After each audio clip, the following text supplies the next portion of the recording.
Meeting.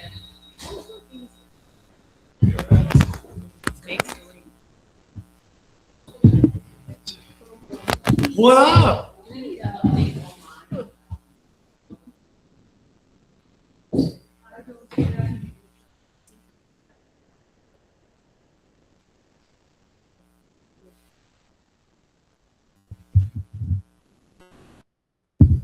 This was posted.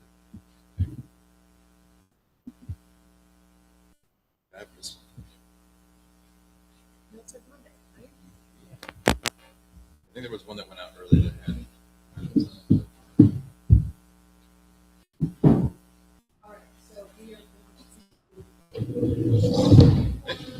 We're good. Okay, it is now 4:03. We're going to start the June meeting. It is Monday, June 1st, 4:03 p.m. We're going to go around and do just roll call. Who's here, who's present. We're going to start with Ashley over here. Jeff Militante, parent rep. Laura Yepes, parent rep, LSC chair. Eric Steinmiller, principal. Eric Cromer, teacher rep. Sarah Lovingood, teacher rep. Amy Martin, parent rep. Amy Zemnick, parent rep. Okay, great. So we have quorum. We're going to move along.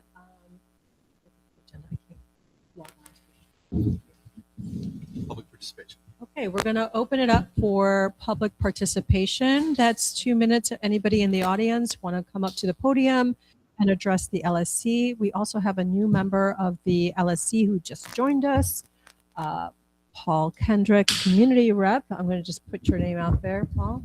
Paul Kendrick, community rep. Thank you. And thank you for chairing the last LSC meeting. So thank you very much for that. Anyone in the audience want to address? Come on up. Just say your name. And again, you have 2 minutes. We cannot respond to any questions, but we can definitely take your feedback and comments. Okay, yeah, I'm Stephanie Munger, and I really came today to introduce myself. I am the president of the As Park Advisory Council. I've been on the council for well over a decade, but the presidency role is somewhat new to me, about 2 years. And I wish I had really known about these meetings, but that's on me. So I wanted to introduce myself. I know it's the tail end of your year, but given that Oz Park and the high school kind of go hand in hand, I wanted you to reach out, say hi, introduce myself, and more so for probably the next school year, since you guys are pretty much wrapping things up this year. But I just wanted to say hi, let you know who I am. Certainly issues with Oz Park, I'm sure you guys deal with the park supervisor, Letitia Arriaga, but also I'm over there all the time. And one of the things, I'm trying to get a handle on is sort of, keeping the park clean, et cetera. And you've got a group of kids here that do some cleanups on some Saturday mornings, which we love. So I'm just trying to keep the lines of communication open, and I would love to, sort of coordinate a little more of that stuff going forward, in particular when you all come back, like sometime in August. So just want to say hi, and, I'm glad to meet everybody and hope to see you maybe later in the summer. Thank Hey, you. Stephanie, what was your last name? Sorry. Munger, Munger. We may even ask for some contact information. I know we do a lot of stuff here at, we started doing the farmer's market between the buildings here at LP. And I know it kind of goes close to Oz Park. Would love to maybe do some sort of interaction with Oz Park folks, the advisory council there, maybe add some activities for the families and stuff. So we'd love that. Okay. Great. We have a general LSC email if you email that group. What is it? LSC? I don't know our email. We email is LSC. It is. Lincoln Park. You can email. All right, we had 2 new members of the LSC join us, if you wouldn't mind, Leslie. Hi, Leslie Gonzalez, parent representative. And Veronica. Okay, so we have definitely exceeded quorum here. Anyone else in the audience want to address the LSC?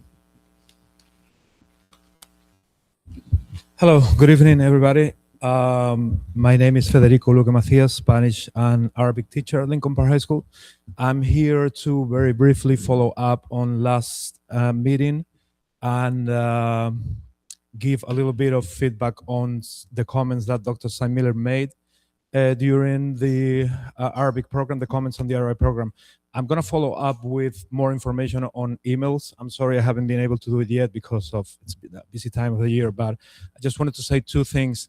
Dr. Sam Miller said that there were like 20 students enrolled this year in the Arabic program. That's not true.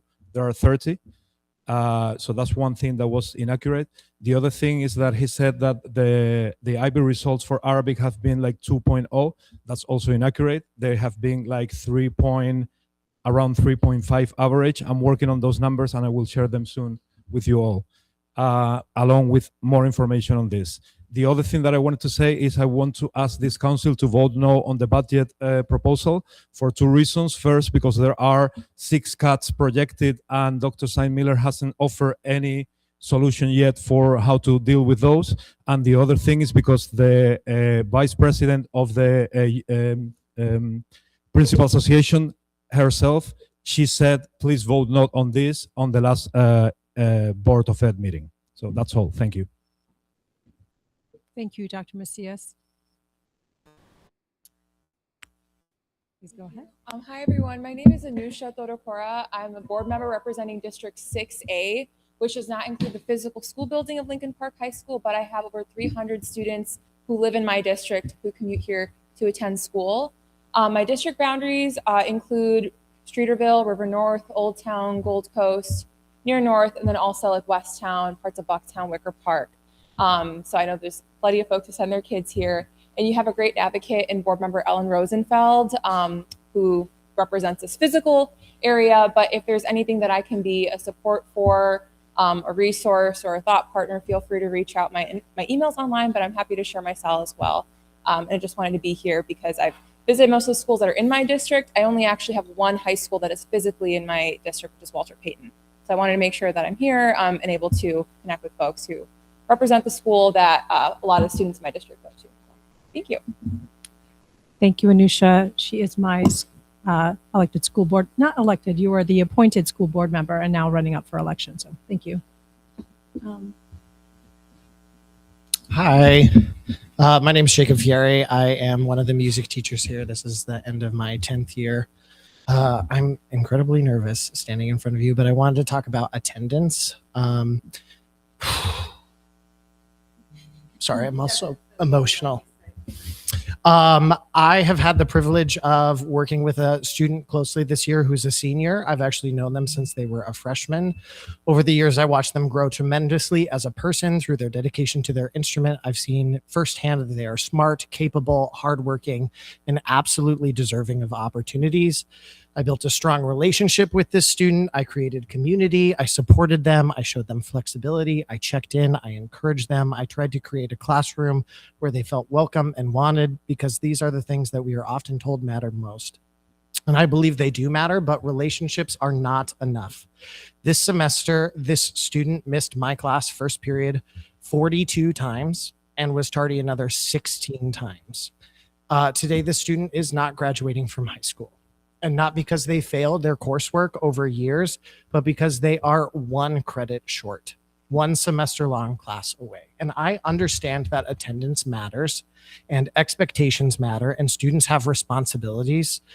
This student did not meet those expectations. But when a student misses nearly 1 out of every 3 school days, and warning signs continue for months, I think we have to ask some uncomfortable questions. What interventions happened? What systems kicked in? And at what point do we stop documenting and start aggressively trying to solve it?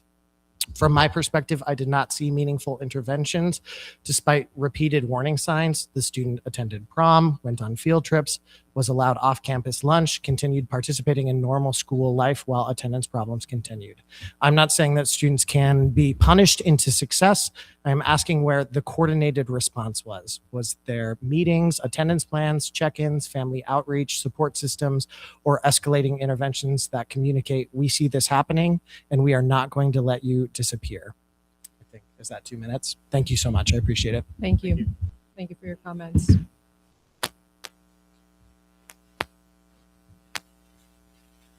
Anyone else in the audience want to address the LSC? Is there anyone online? Just raise your hand and we'll unmute you. No, is there? One.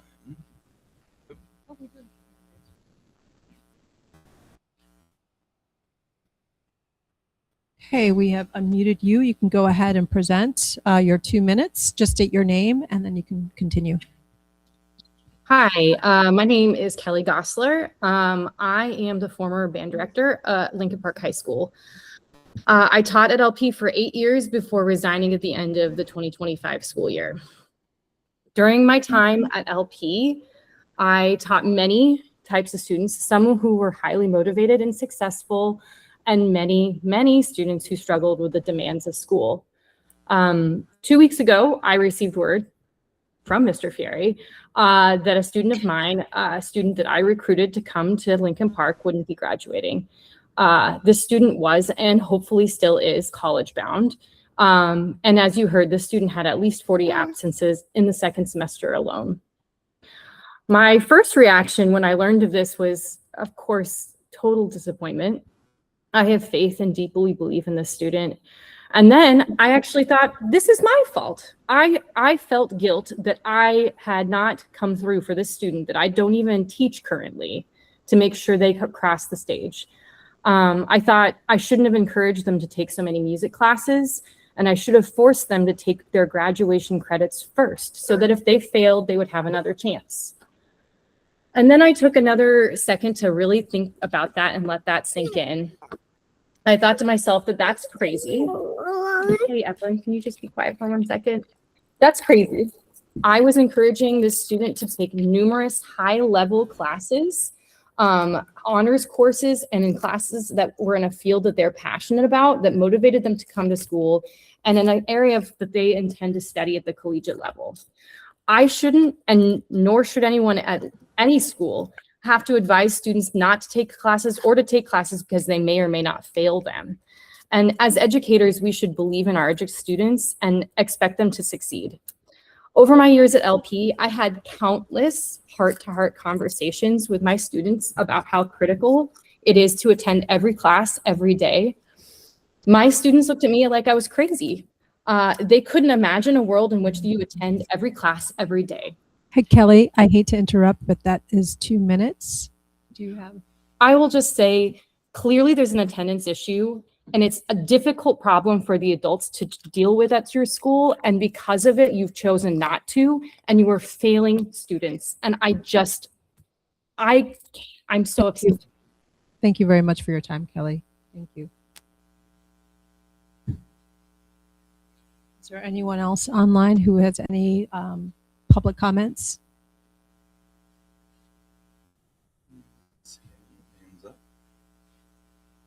Okay.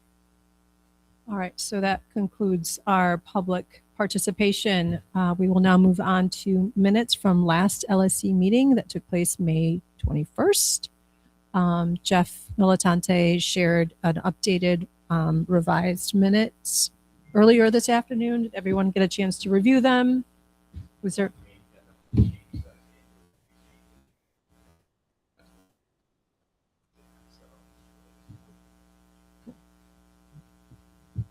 Do I see, is there a motion to approve the LSC minutes from May 21st meeting? Amy, seconded by Paul. All those in favor say aye or raise your hand. Aye. All those opposed? You didn't get a chance to look? Okay, so one sustained and the rest are yay, so that motion carries. We're going to move on to celebrations of Lincoln Park High School. Any celebrations?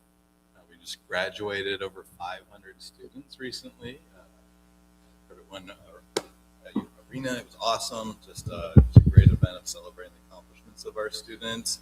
I appreciate Alderman Knudsen for being our speaker, but also the performances of our choir, of all just different groups that just made it really a special event. So it's an exciting time, and now we're getting ready for Lion Connection to welcome our incoming ninth graders. So that'll start shortly after, I believe on the, thank you very much. Then we'll have a good 4 weeks experience with them. We'll also be welcoming some of our IB math students.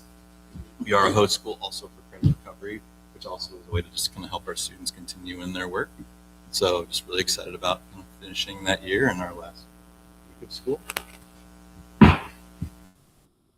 Yeah, and as a parent of a graduating senior, it was a great event, great graduation.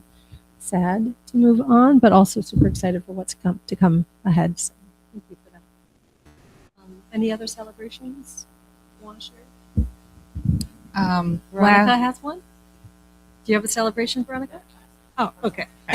Our IB science teachers had a really fun activity happen last week where students conducted various experiments and then had to present them creatively, and students showed up with costumes and they recorded videos, and it was hilarious and amazing to see the creativity that our students came up with on behalf of the nice planning of their teachers. So kudos to the IB science teachers. Since this is actually, I know some of you will, I just want to thank those of you on the LSC. This is the ending of some of your journeys that you've been on it as either the students graduating or just different paths. So I just want to say I appreciate how much you've given to this LSC. It means a lot, the support in the council and the great things that we've been able to accomplish. One of the celebrations I also want to share is continuing of our post-secondary success. You won't be here when we do the state of the school, but we are on a trajectory to break our college enrollment and persistence rate, yet again, the highest in school history. So we have some really cool things happening with our students getting into college, going to college, and staying. I was going through the numbers with Mr. Young today to see that we're breaking records again. So it's a good thing to see because that is a culmination of all the work that we're doing.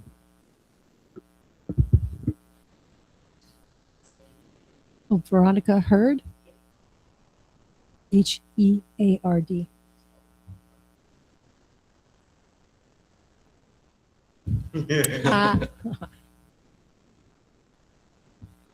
All right, so we're going to move on to the next item on our agenda, which is voting on the date for our next LSC meeting. This is an organizational meeting that must take place in July, before July 15th.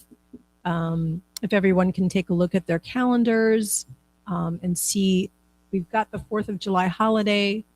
I would imagine a lot of people are taking some time off with their families to enjoy summer. So I would like to recommend that we look at the second week of July, July 8th. Oh, sorry, I'm in June. Shit, sorry. Sorry. Do not put that in the meeting, in the minutes. Okay. So It's only recorded. Don't worry about it. Jeez. The week of July 6th. Anybody have any issues with maybe Wednesday, July 8th, Thursday, July 9th? Those would be 2 great days to do it. I'm available. We also have some of our district meetings starting to pop up. The 8th and 9th are flexible, so either day would work for me.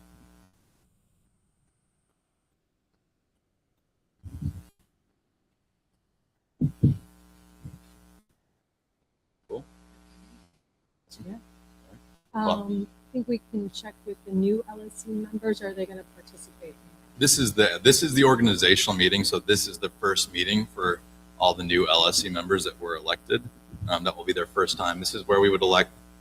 It's a process, but we'll go through electing the chair and the other positions all at that time. We also set up the cadence for our meetings and set every single date.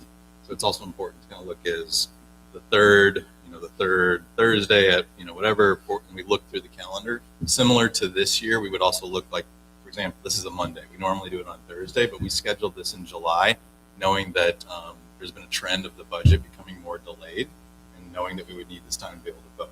And so it worked. So there's some of the planning that we've done in it. So that would be what the focus of that would be. Okay. You can? You cannot. Okay.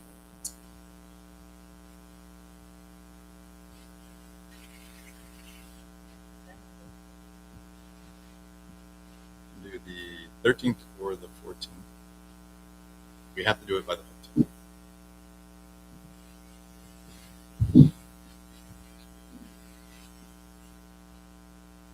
For you, none of them? Yeah.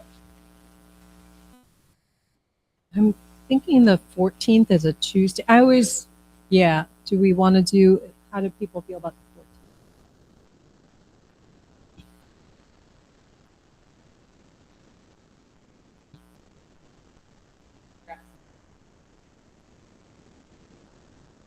If you don't show, then you just get elected chair. That's the rule. You're totally present. Yeah. She's like, I will be there. I will make sure that. July 14th. Works for me. Yeah, works for me. Is it? Oh, it works for the new members too. Yeah, we could do earlier. We don't have to, but we just need to make sure people can make it. So either 4 o'clock. Well, the 14th, there's no students. Right. There are incoming freshmen. No, but what I'm saying is that if we generally do it 4, so students. Yeah, so it could be earlier if Or we we wanted could it do to it be. later.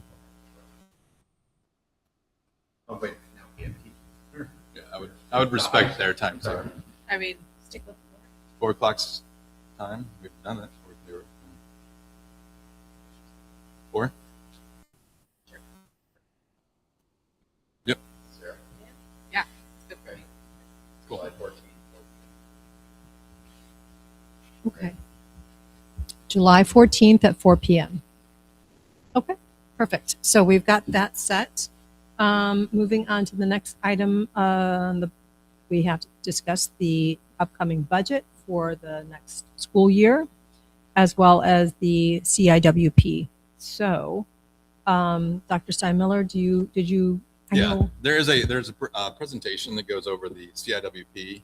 So I'll do that right at this point. I'm not going to do the budget presentation again. I've already engaged everybody in it. I did save that one of the last slides, which is ultimately the impact of the budget and what it has on our school, so you're fully aware of what that looks like. But we went through the numbers. We've gone through like the negative and how we've had to overcome that, and the decisions that have been made. But I'll share the CIWP process because they are synced, and go through all those details. So give me just a second to share screen.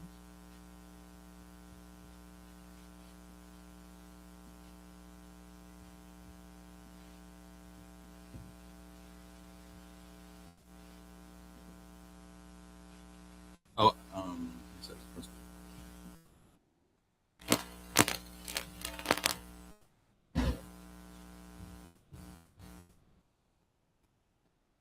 right. So Sean, let me make it. Actually read it. Yep, one.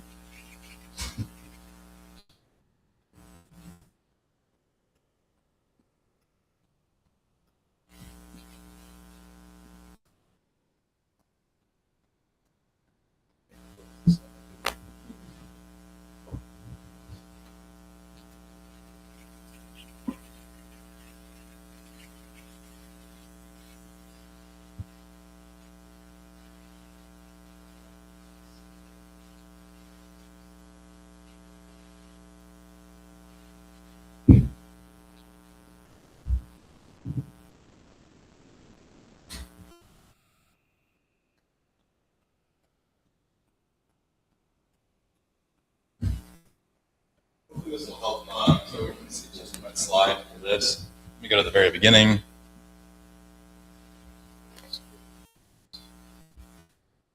Right. Again, part of the and kind of chunk this last presentation for our last LSC meeting was to go over all the budget. You saw the sheet, kind of the details of funding sources, the core positions that were allocated, and the school-based funding that we were able to actually. We're a Title I school for the first time, which is which does help us in the sports. This our budget is connected to our CIWP. It's our continuing improvement work plan. We've been working on this, and I really have appreciated everybody who's participated in this process, because going into it, this wasn't a, hey, we already want to do this priority. It was, let's really reflect on all the different areas that are available to us, and let's focus on what are our needs of the school. And I think we have a really focused plan. The word that I really liked by some of the members was it's very intentional. It's targeted. It's not easy, even though it seems, I use the word, it's a little more simple focus. It's not, because accomplishing these things are going to be difficult. So what you'll see overall, and just the overall of like what that process looked like, focusing then on our CIWP goals. If there's any type of things that you would want to share, let me go kind of through the end if there's any other feedback on it. But we've received quite a bit of feedback from different groups and organizations, our instructional leadership team, but also the group that's been a part of the process. You will see that these do become public, and they will be on all of our public-facing pages for our school that will have the CIWP on it. This is just the link, and I will reshare this with you all later. But here's the overview. Again, this is our 3-year strategic plan for our school. This is what we will be focusing on. It is got some really robust goals that we'll be able to progress monitor over the next 3 years that are focused on the highest needs of our school.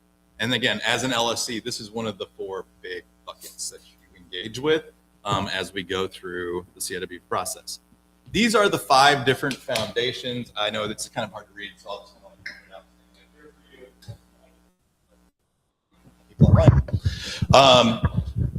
As we went through the process, there are 5 different areas. There's effective instruction, systems for student experience, connected well-being, post-secondary success, partnerships, and engagement. We just need to have 2 priorities. Last CIWP, we had 3. One of those was because I want us to be grounded in the post-secondary success. And this is an important part of our process is post-secondary work. It's the work that we're doing to help students on the pre-K through senior year journey, and how are we demonstrating that success. This is one of our biggest areas of strength. As I was highlighting before, we are on a pattern to have highest college enrollment and persistence rate again in school history, which is awesome to keep pushing that year after year. We're actually only a couple of students away from having 95% persistence, meaning our students stay in college. So it's pretty awesome. However, what we're going to focus on is just going to be 2 areas this year instead of 3, and make sure they're really targeted. Partnerships and engagement. So we went through a process of reflecting on each of these 5 areas. In some of the areas, there were very clear rubrics that made it easier for reflection. In some, they weren't, and you had to kind of like piece together some certain data points. But these were the 5 different areas. As you see by the common priority, this is a district-wide expectation that every school focuses on an effective instruction. It makes sense. We're a school. We focus on instruction. And then you can see kind of a breakdown of some of like the data that's associated with it, assessments, different things. But one thing, and I'm just going to reference just even the teacher talking about some of the issues that we're seeing as a district, but even as a school of chronic absenteeism and truancies. The systems for student experience, you will see that attendance is a data point within that. But you'll also see that some of the other things, they're just things that we will look at to reflect on it. But we did find that post-secondary was an area of strength, connectedness and well-being, maybe we didn't have all the stuff we needed in it. And actually partnerships and engagement are pretty strong for us as a school. So we ended up focusing on 2 very particular areas that I'll get to in just a moment. Again, all schools go through these steps. We have to create a CIWP team. This is to consist of a total of 12 people, but then we try to engage other groups in it. We go through a point of reflecting on all the different foundations to focus on at least 2 priorities. Following that, we develop an implementation plan, and I present it to you of what that would look like. And you can see this is the window where it's time for full approval from now until June 9th. It's associated with our budget, and that's where we are at right now. So again, creating a team, reflecting on foundations, but also really thinking deeply about some of the root causes associated with this as we're determining what those priorities are. And so the things we were thinking about was the student experience and access to rigor. And these are things that we have in LC have talked about some of the challenges. How are we creating that experience for some of our most prioritized students? What are trends in our academic and engagement data? What are inconsistencies in some of our instructional practices and systems we have as a school? We came to these priorities: effective instruction and systems for student experience. As we focus on effective instruction, things that you will see, one of our challenges is, again, with instruction, how are we supporting students, specifically students with disabilities, English language learners, and our Black students at Lincoln Park High School? How are we making sure that they consistently have experiences at each grade level that is supporting those students through discourse, through different experiences in the classroom? And again, these are some of even the charges as an LSC, as we've discussed, of how are we improving on these processes. So our theory is, again, if we equip our staff with necessary resources and protected collaboration time, we will see differentiated scaffolding instruction to support some of our targeted students. Again, even some feedback today, we're adjusting kind of like some of the language and the order of operation with it. This slide was made before Ms. Lovingood and I met. But some of these things that, again, we're trying to build consistency too within the language we use within most of these priorities, so that as they overlap, we're not talking two different languages. It's how are we supporting our kids and our prioritized group of students, and we need to call it out for what it is. And this is something that I brought up of, I think in the last CIWP, it didn't get pushed forward to actually call out supporting our diverse learners, English language learners, and Black students who have been groups of students that we need to make sure we're pushing even further. What you will see, there are two types of goals within our CIWP. There's performance goals, which are the student outcomes, and then there are practice goals, which are the teacher and staff practices to get there. So you can't get to the student outcomes if we don't go through the journey with certain practice goals, and we have implementation plans to achieve it. So again, you can kind of see the general practice goals are around our teaming, differentiating, working within our teams, and our performance goals, again, are for our students to engage in discourse and cultural responsive teaching, but really, what does that mean for our students within the classroom? This is a more detailed break. I'm not going to read all this to you, but these are some of the general things that we will see over the course of the plan of how our team is engaging. What does this look like for planning? How are we doing some of the learning walks that we do as a district to be able to focus on some of the practices that in research actually show some of the direct impact on the students. So that is what our area of focus is on, and I'll show you a document in a minute that kind of breaks some of these things down a little bit more. The second one are systems for student experience. And again, what we're seeing is there are some inconsistencies to some of the systems and structures that we have, and how can we improve on those? What does that look like for MTSS structures, multi-tiered systems of support for our students, so that we can focus on how do we engage our teachers in a plan to support all students? And this does engage with attendance. This engages with DNFs. These are some of the areas that we've already elevated that, hey, we have to make sure we're planning and paying attention to. So you're going to see that we're going to focus on engaging our teachers in data engagement to be able to distribute leadership, but also to raise up student voice, and also ways we can engage our students in extracurricular opportunities. And again, we're focusing on our three major priority groups of students: students with disabilities, Black students, and ELL students. Again, our focus is to increase engagement, belonging, and academic growth for our students. So we will see that in D's and F's, paying attention to D's and F's, improvement of attendance, and then also the development of individualized plans for our most struggling students. So these are some of our, again, just the plans, and it goes over a 3-year period, and it is scaffolded to get to those points. I'll get to that one in just a second. But just, I've got another document that I'll just show you that also is formatted to help kind of think through these things. Let me share this. So this is a breakdown, and this is the tool that we've been engaging with as an LSC to go over all of the different things. What I want you to see are the metrics we're focusing on, because that as an LSC, these will be the things we will be talking about on a regular basis. So what you see are the metrics, are the percentage of students on track. This is for priority 1. The percentage of students earning D's and F's. Standardized teacher curriculum teams, and seeing that we're leveling the exemplars for what is a, let's say an A, B, C, D kind of level for the students. And then over the course of 3 years, we want to build on those year after year. So you can see how this is connected here, but also increasing how we're doing, we're providing standards-based skills within the classroom and the units, and are putting them in front of our students. And again, this is just a breakdown. You can see that is our baseline metrics, and these are the things that we're building out of it. Yeah. Yep. So a student has 2 D's and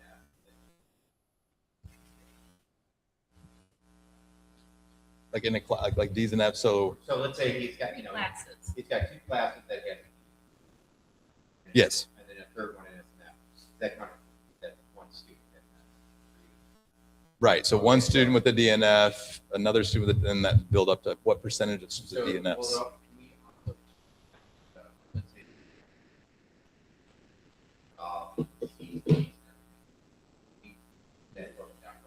Here's the student count they got at the DNF, but here's how many students had scored 3 Ds. So if they had 3 classes that they're DNFs, that's someone that really want to focus on. If one person ends the semester with an F and they have all A's and B's, yeah, that's probably a long time. So there's two types of things that like here as the baseline. When we talk about on track, we are talking about, for the most part, it's a term associated with freshmen. So with freshmen, they are off track if they are failing a semester of one class and a semester of another class. They are officially off track, and they will have about a 20% chance of graduating high school. So that is something that we focus on that's very specific to freshmen. So you do have tiers, and you can, I'll actually kind of like talk about that on one of our other priorities. But we are paying attention to, like, this is focusing on track D's and F's rates, and then how are we engaging our kids in some of the skills to be successful to do that. Priority 2 are those systems. That is getting into some other data that I'll talk about in a second. But what we do look at is students who are failing 7 classes, 5 classes, 6 classes. That's a different type of support for those individuals. And that's where we talk about multi-tiered systems of support. The same support you need for one student, like you're saying, with 1F for, let's say, quarter 1, is very different than the supports we need to put in place for students with 5 Fs, right? There's often something very, like a drastic need that is different. That is why this year, for the first time, we're offering freshman seminar for some of our highest need students. We already have the data coming in from their 8th grade scores. Students who are on also high alert for interventions, we're delaying the start to their language to their sophomore year, and we're gonna have 2 freshman seminar classes building on executive functioning skills, some of the standards, like baseline standard skills, and also working to have teachers, those same teachers supporting those kids off at the same period for grade level teams. So there's some things that we're trying to do to help support this early for freshmen coming in so that we can get in front of on track, and now we're not fighting uphill for 3 years afterwards. And that's why we're paying attention to on track, D and F rates, but then also what is going on in the classroom to give the students access to support those skills. Yeah, we have that. No, freshmen, sophomores, juniors, seniors. But the term I wanted to really emphasize is freshman on track tends to be a very freshman focused term. DNF rate is what we're going to reference more for sophomores, juniors, and seniors. Sorry, I'm talking about the seminar. Was the seminar just going to be for freshmen, or Yeah, is it just for freshmen every this year. grade level? Because I feel like if you do it for one, you should do it for all, because it's good to repeat and have that repetition with all the kids. There's all a the possibility. What we have to do is we want to, and that's part of like the systems and structures of the next one I'm going to get to. We want to build solid systems and structures, but sustainable systems and structures. And we also, we need like how we scale things up. So that's why it's a 3-year plan. You're going to see kind of the entry level in year 1. What does it look like scaling up year 2 and year 3? And so we're really concentrating on that freshman group. And there is the possibility of what does that look like as a sophomore seminar in a 2nd year. We need to make sure that we're putting our efforts there. We do also need to ensure graduation requirements. So even if we're putting on, like, all students who are freshmen need to have to take PE health and driver's ed, and they have to have so many years of arts credits. But engaging with the language acquisition, our world language department, they are fully in support of this, of delaying the start to that, because normally all freshmen take a language their first year. We're putting it to sophomore year to build a stronger academic foundation for the students. Yeah. Yeah, well, we just had comments this morning, or at the beginning of our meeting, where we had a student who failed and wasn't able to graduate, and that's a senior. So I understand what you're saying. We want to have sustainable programs, but I think it's sort of short-sighted not to offer executive functioning skills for all levels and all classes, because it continues to be sort of a chronic issue, especially as you move on through high school. And there are other pressures and other things that come into play as you get into the upper classes. And I just feel like these are tools that our students could use at all grade levels. Totally understand. This is priority one, effective instruction.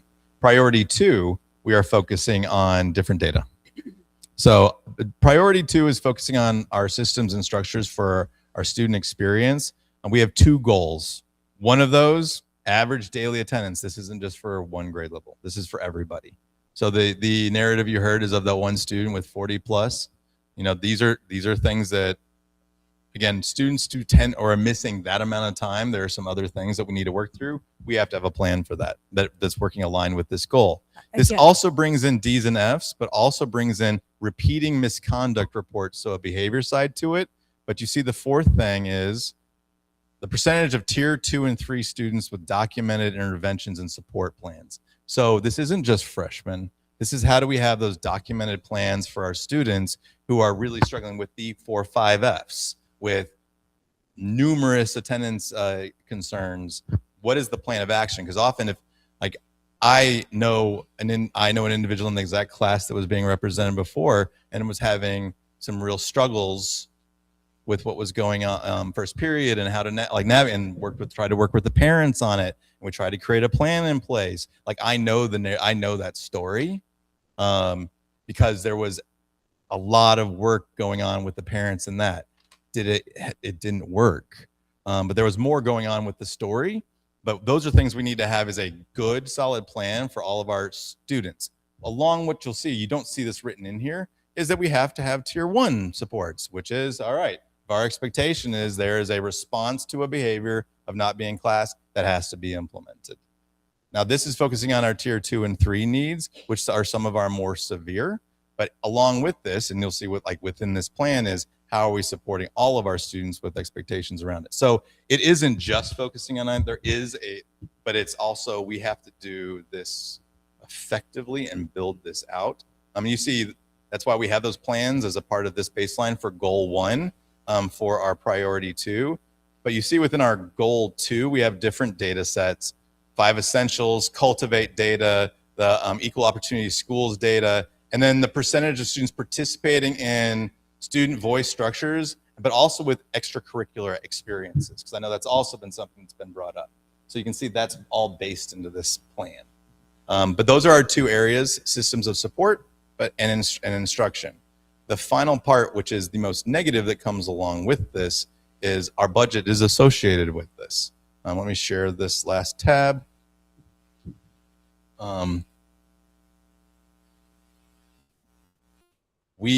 There are outcomes, there are decisions that come when we're starting with a negative of 1.125 million for our school. You know, we have been able to make sure that our scheduling and program, we will be able to meet the class schedule that we need. Our class sizes will be full across grade levels, but we will be meeting contractual levels. We are insufficient in our DL staffing at the start of the year. We will be. I've already got a meeting scheduled in July to try to appeal some of our programmatic needs that we're already missing from our DL staffing, but in a process in which our freshmen don't count, and we have stability in our freshman numbers every year. We know the percentage, it doesn't change for us. But if I don't have staffing for those students coming in as freshmen, we will be short 4 diverse learning teachers, and that will happen on day 1. This is the same thing that happened last year. We knew how many we needed. We ended up getting them eventually. But if we have to wait till the 20th day, or if we are waiting until that's actually funded and then we're actually able to hire, it's October. And we are already then missing out on supporting our students for that period of time. Our budget does not fully staff us for the diverse learning needs. So what you're saying for those students that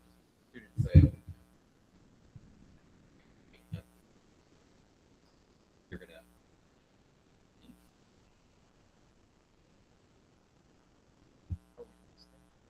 we in some cases we won't. The only alternative I have is with the allotment of we have 13 teachers for diverse learning teachers at this point. I need 15 for my sophomores, juniors, and seniors. I have 13. So the only way we can do this right now is to overload the classes and have an above limit average So you're supposed to, for our class, if we're meeting 28, which is the class limit, you have 8 kids in it. Our classes will have 10, 11. For instructional classes, it's 13 is the max. We already know we're gonna have classes of 15, 16, and in one class 17, because I'm taking the 13 and I'm dividing it up to the classes, and that's what that looks like for the start of the school year. So those are things that, again, I'm working with the district. I've already had an appointment already set. It's the Wednesday in the first week of July. I'm already got a meeting set to be able to talk our programmatic needs. But and then this is programmatic. It's not enrollment. Enrollment's a different conversation, but programmatic needs that I can say I be able to run what we're doing. I need 15 teachers just to have our sophomores, juniors, and seniors get the adequate classes that they need. And I've got to break down with all the numbers because we already have our course selections done. Sub money will be tight, you know, with the the expansion of 3 religious holidays. There's 13, and the banking of days post COVID. A lot of those days are utilized, and often that funding is really, really tight. We are also staggering our security schedule so that we don't have to use as much funds to keep our building open. It just means that's going to be staggered and we'll not have a concentration of everybody all at the same time. You know, our administrative team and coordinator is going to have to take on increased responsibilities, especially with the decisions that come with this. We have to close 6 general education teaching positions. Like, those are closing. We are losing 4 special education positions based off of the last year, even though in March we had a massive increase of diverse learners. And again, remember, 9th grade students do not count towards the numbers until the school year begins. We are losing 2 special ed SECAs, or special education assistants, and we are also closing 2 non-teaching staff positions. 1 SL position is being redefined to a more targeted workload. Yeah. Last time you mentioned like this is not related to the teaching positions that you're losing, but you mentioned like the new athletic director had some type 75 thing that allows him to stay at school like later to monitor. Who does that stuff now? Do you pay teachers like overtime to do that stuff? On occasion, yes. So for example, if we do anything on Saturday, we have to have an admin. And that was something that we, you know, to do any like Saturday Like activity. how much money is spent on like that? Maybe $5,000, $8,000. I mean, it's still the whole money. school year? Yeah. It's not, we've been intentional. We have Tuesday and Thursday, we have evening school. Evening school requires a coordinator and a coordinator with type 75. So again, for the most part, as an admin team, we're here until 6:30, 9 or 10 o'clock, depending on the sporting event, no matter what, right? So, and the one thing with like administrators, there's no overtime associated with our day. So we'll work a 14-hour day, 15-hour day, 16-hour day. So any admin can do it, or Correct, but I also have been balancing out that, so I'll have delayed starts for admin, trying to, like, we each have what we call a late night. So we'll come in, so we're only having like an 8 to 10 hour day instead of a 14, 16-hour day. Just it's to create a work-life balance and not burn people out. Yeah. Are you able to say which positions are being closed, or I'm not. Okay, is this because of the whole, it has to go through downtown? And Yeah, HR makes the final determination, and this gets very complicated because what happens is it's based off of teacher endorsements, and teachers have multiple endorsements. And I've seen the impact where it could seem like it's one person, but actually because they have multiple endorsement, it tends to be somebody else. So if it, like, for example, if let's say it's an English position that is being closed, you would assume it's the least hire, like this most recent hire. They may have more seniority based on their previous school, and you don't know about it because it's a continuum of their work. They may also have, let's say, an endorsement in art, and all of a sudden it's an art teacher who actually is would be impacted, because then they have more seniority, and an art teacher actually. So this is about positions, not individuals or teachers, and that's why it gets complicated. But then, can you not say what positions are being closed? Because It tends those to are, call out, you'll know who. But you just said you won't know who because it could You- bump like, out someone else. It leads to where you could possibly know who, and it leads to like a lot of negativity. I'm not like, this is, you're going to hear just the 6 general ed positions. Yeah, I mean, I get this, and we've been here before. It's just really hard to vote on a budget on like obscure, like it, because we don't know what the impact is then. So you're asking us to vote on something, and we don't know what the overall impact is on the programs. And I completely respect and understand that. It's just, I can say the amount of positions that we need based off of our programming at this point is like precise. And so there will be positions that are closed. Now, obviously, if you can balance in retirement, if I balance in other things, then that can offset it. It may not be people that are losing positions, but just an additional position that we are no longer funding. And that sometimes takes place. So I think even last year, like one or two of the positions that we closed, no person was impacted, but that was because some people either retired or different things happened. So it's not always that clear. So even though 6 positions are potentially being closed, it could end up being 4 positions if you have 2 people who retire. Correct. And then their positions get X'd out. So they fall in those. So I will give you an example of one that I can say because this is finalized.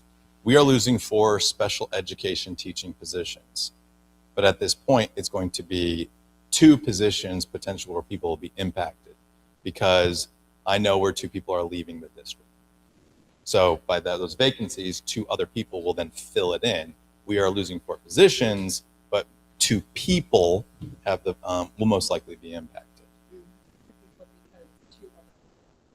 Yeah, 2 people will no longer be at our school. Therefore, while we're closing 4, it'll be 2 people. That's why we focus on the position. But it's still, in the end, I can tell you right now, we have 13 funded positions. I need 15 for 10th, 11th, and 12th grade, right? So, and I know that eventually 9th grade, I need that to be funded for the DL as well. So those are things that why you hear the position numbers. Just because we even don't have people that are being impacted doesn't mean we don't need those positions down the line. So that's why it's a conversation about the actual positions that are.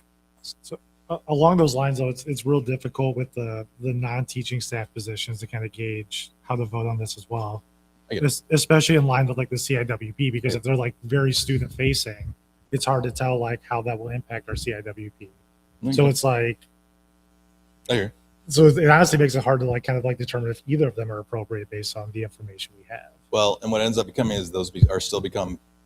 Like you have to be careful, especially with we have very few non-teaching positions that are funded. So if I say it's the blank, you'll know exactly who it is. Now it may, I mean, and I understand. And again, these are things that just become very complicated. Can I ask for clarification on the budget? I mean, are you relying, it says here in your presentation, you're relying on rental fees and school student fees. Is that to balance the budget? Are you balanced without those fees? No, 100% of our budget goes to salaries and benefits. Not a single dollar besides there's a mandated printing services that's pulled out of our budget. We have $2,500 for like community-based event. That is. And that's kind of given within our budget because we're now Title I. There's some funds set aside for it. So every single dollar is salary and benefits. Every single dollar. Our fees and our rentals are how we supplement resources for the classroom, textbooks, paper, science. All of that is on those pieces, but also keeping our building open. So security, for example, that's why we're staggering. So our security goes to 3:30. We have to pay to keep our building open after 3:30. We have practices at 6:30. That's 3 hours of practice that we have to offset. So by staggering, we'll have fewer people during the day, but we won't have to pay for that amount of time that goes beyond that. That's a cost saving. And the rental fees also go into the sub bucket, doesn't it? Yeah, and the paper substitutes as well. So we do have to supplement substitute coverage for our building. And these are ways, again, which we keep. We have some really great subs that are part of our community that I feel very confident when they go into the classroom. But a school of our size with 2,000 students, you're going to have subs. People get sick. Things do happen. So we have to utilize those funds. But yeah, we have to use external funds to supplement sub coverage too. So we don't get money budgeted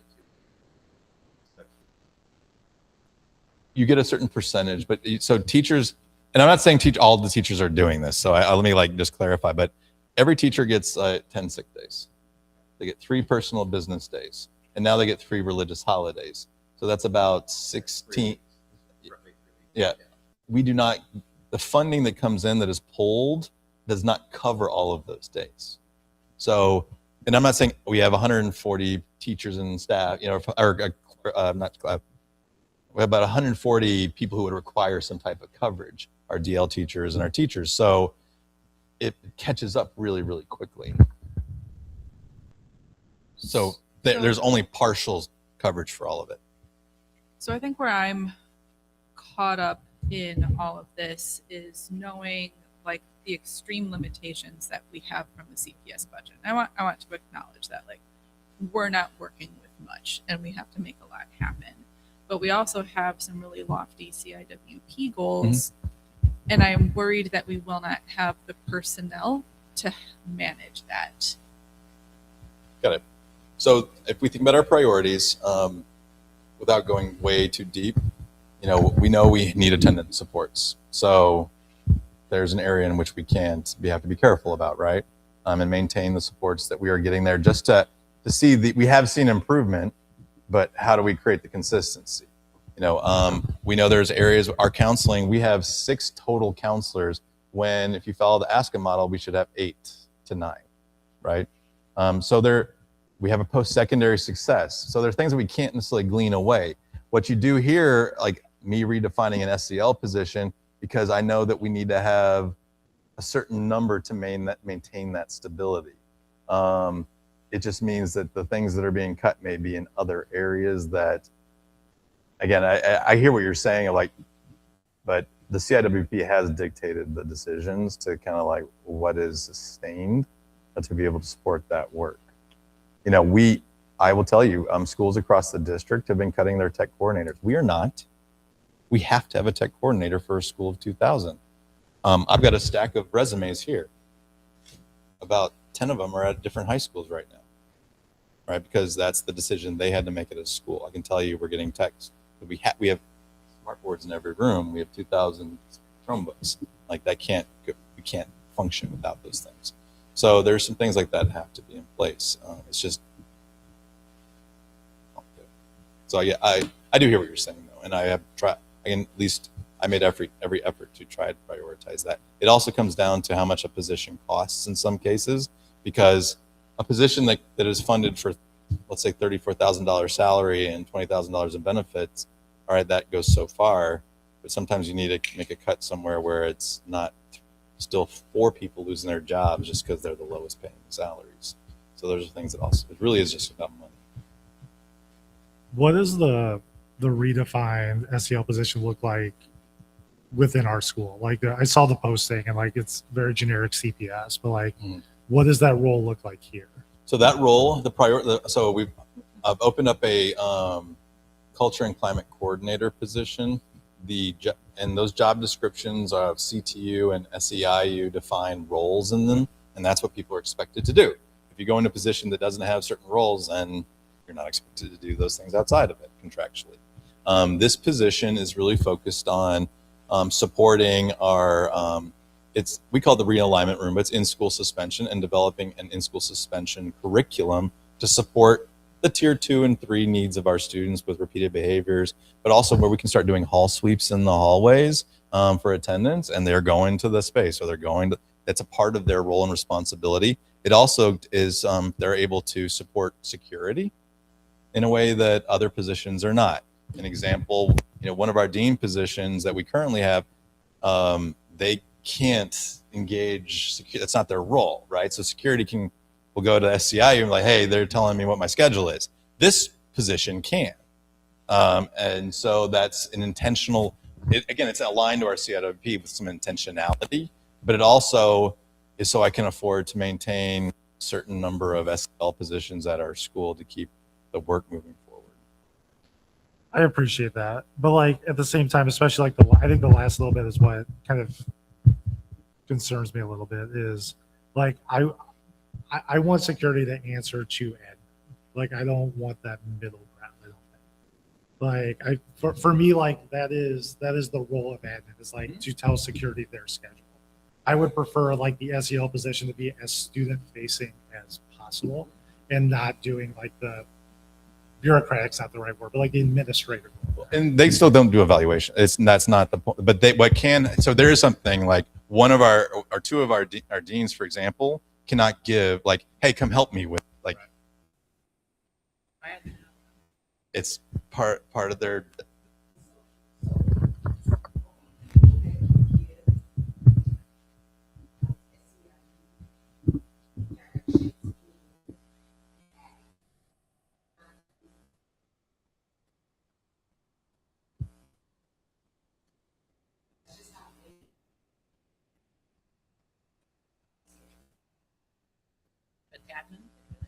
Yeah, so we do make that, but there is one position, school culture and climate coordinator. It has a description in there that gives them permission to do certain things. So it helps in different scenarios because that's part of what the position is. Now it's not an evaluative. That's always admin. We're the only ones in the like in CPS. Only people who can do evaluations and anything evaluative are administrators. But this one role does allow to engage security differently, to give developmental feedback and how they're engaging with certain things that is specific to the language of that position. So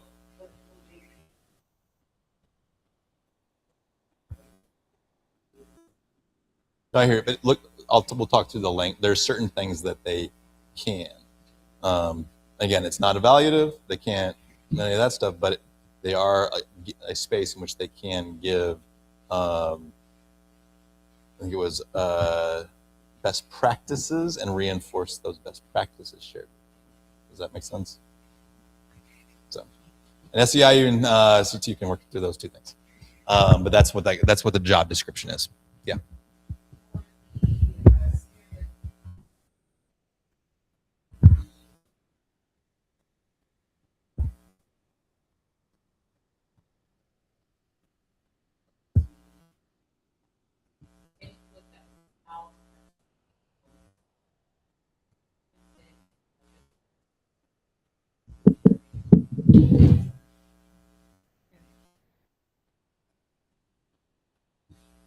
Yeah, I mean, I recommend that we offer a virtual option for other LSC members to participate in the CIWP. I know for myself, in the beginning stages of the CIWP, when we were reviewing the current CIWP, it was really just a closed meeting. I think it was 12. Yeah, we're limited to 12 for the actual CIWP team. Yeah, and then we opened it up as we were developing the new CIWP. That's when I invited LSC members and new LSC members to participate. I found that time to be very difficult for me to attend, and I was really looking for other people to also know what was going on and also give their comments and feedback. But then just participation in general from non-teaching or admin LPHS members, I think, was critical in developing the CIWP. I myself, unfortunately, was not able to attend a majority of the meetings. I mean, right now we have our goals and we have all outlined. It's also a living document, so this isn't a document that is just done.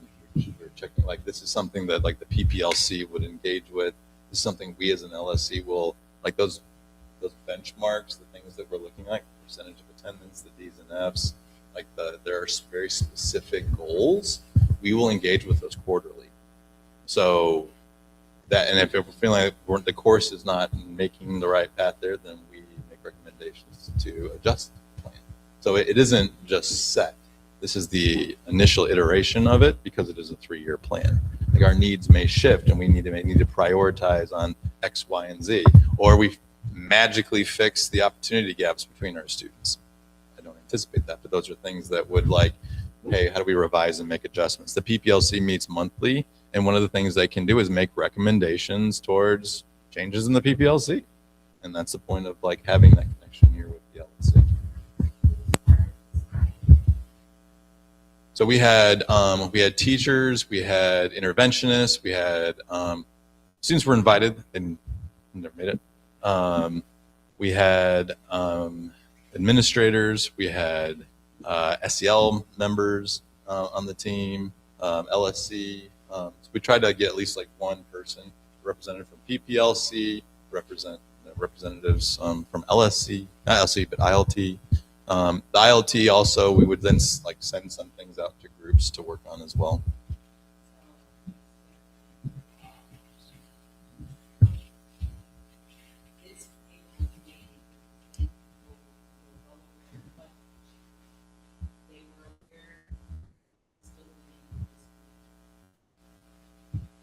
When we started working on it, we hadn't received our actual budget. I didn't anticipate it being 1.125 million in the negative.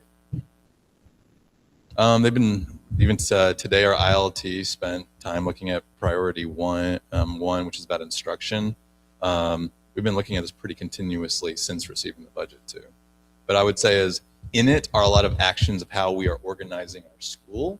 And none of this is really dedicated to having like you have to have this position in order to move this forward. Now, I would say if I didn't have any attendance office, it's going to be very difficult to do the attendance goal.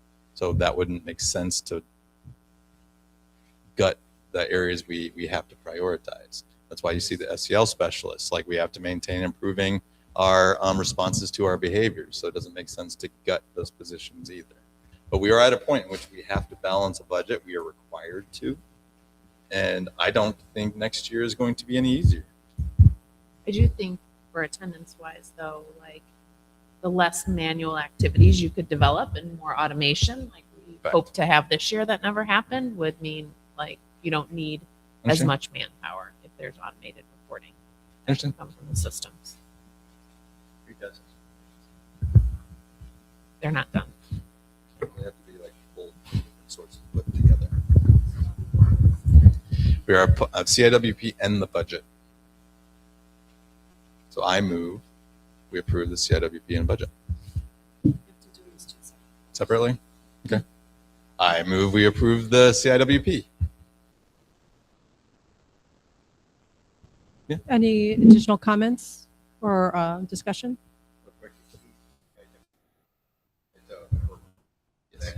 That can evolve. It should evolve. It should. We should, and we need to engage with it quarterly to benchmark. Any other discussion?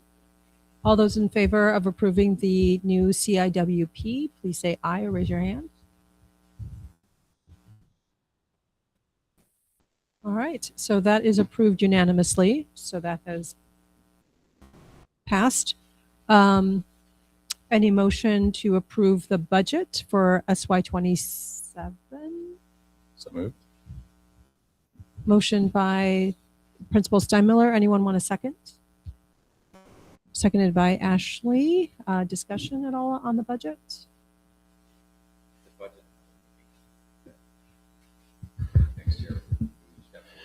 We don't have it because it's all in salaries and benefits. So that's on the budget that's not ours. What we do discuss, and this is something that's why you still have approvals that are going. Like all this happens. This is all fees and rentals.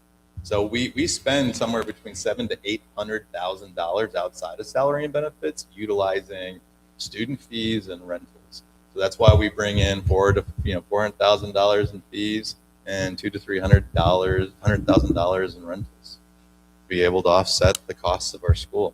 That's why fees are set at $450. That is something else we need to put on. If the budget doesn't pass, what's the next step or steps? We have to have another meeting in 48 hours to discuss it further before I present it again to the chief. I believe it has to be approved by.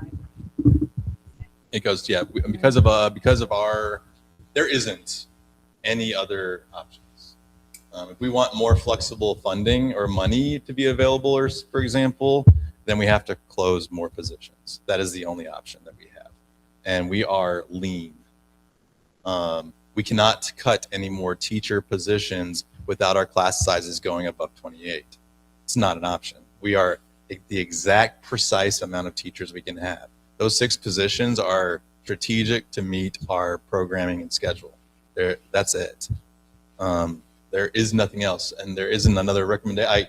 Any other position to close instead of another would actually may result in 3 positions being cut. That's also, these are 2 very strategic non-teaching positions to minimize the overall impact. If it's another position, let's say we want to make it X position over here, it may not have enough money in it to actually cover the negative. Therefore, you would still have to close 3 positions. Yes, I got mine today, and I finally. Did you pay the interest? I did not pay interest. Yeah. No, but I She will was get my 10 tracking. tickets. Did your car But I get- was tracking the reminders, and I felt like today was a fair day to finally pay. Can you do that next year? Or Absolutely, I'd be happy to. All right, so going back to remaining role? Yes. Going back to the SY27 budget, it was motioned by Principal Steinmiller, seconded by Ashley. All those in favor say aye or raise your hand. All those not in favor say nay or raise your hand. Okay. So please note that we have 2 who say no or have disapproved of the budget. But I believe we have approval with Amy, Paul, Principal Steinmiller, myself, Jeff, Leslie, Ashley, and Veronica. Yeah, 9 to 2. Would you want to do like a roll call, Jeff, when you put in the approval for the minutes? So There's we actually know. the CIWP, there is a form we have to sign that everybody has to actually sign their name to approve the CIWP too. Okay, but not for the budget, or do we? I think it's just the LSC chair that. Okay, that would just be helpful to have in the notes. I appreciate it. Guys. All right, so those were 2 big votes. Thank you for that. Sure. Let me bring it back up. I had it right here. Principal report. I will keep this super simple. Principal's report, because we did meet in May. One thing I did want to bring up, because I thought it was important about just clarity of information, and not to just keep bringing the same thing up over again, but obviously, we talked about, language and opportunities for our students. This is something that we'll continue to reflect on just because our numbers were low. I know there was a statement made earlier just about the scores. I want to share something with you just to kind of put an exclamation point on that. These are our scores from last year. You can't see it. Let me try to zoom in on it. Oh boy. Let me try to slideshow it maybe. So these are our scores. As was stated earlier about the scores, the Arabic ABSL, the 7 students who took the exam, they had an average grade of 2.17 compared to the average world of 4.67. The 1 student who took Arabic BHL had a 2.0 out of what the world average was 5.63. So I just want you to see the data that was stated, because I know there was a statement made earlier that was not accurate. This is the data. This is IB. So in IB, there is a average grade worldwide. This is like all across the world, everybody takes that exam. That is the average score for it. We are below We are, yeah, we're below, but what I also want you to pay attention, like you can see here, there's sort of highlighted. While it's important that students take all the classes, they're a combination to get towards a diploma. In University of Illinois Champaign, for example, if you have a 4 or above, you get college credit.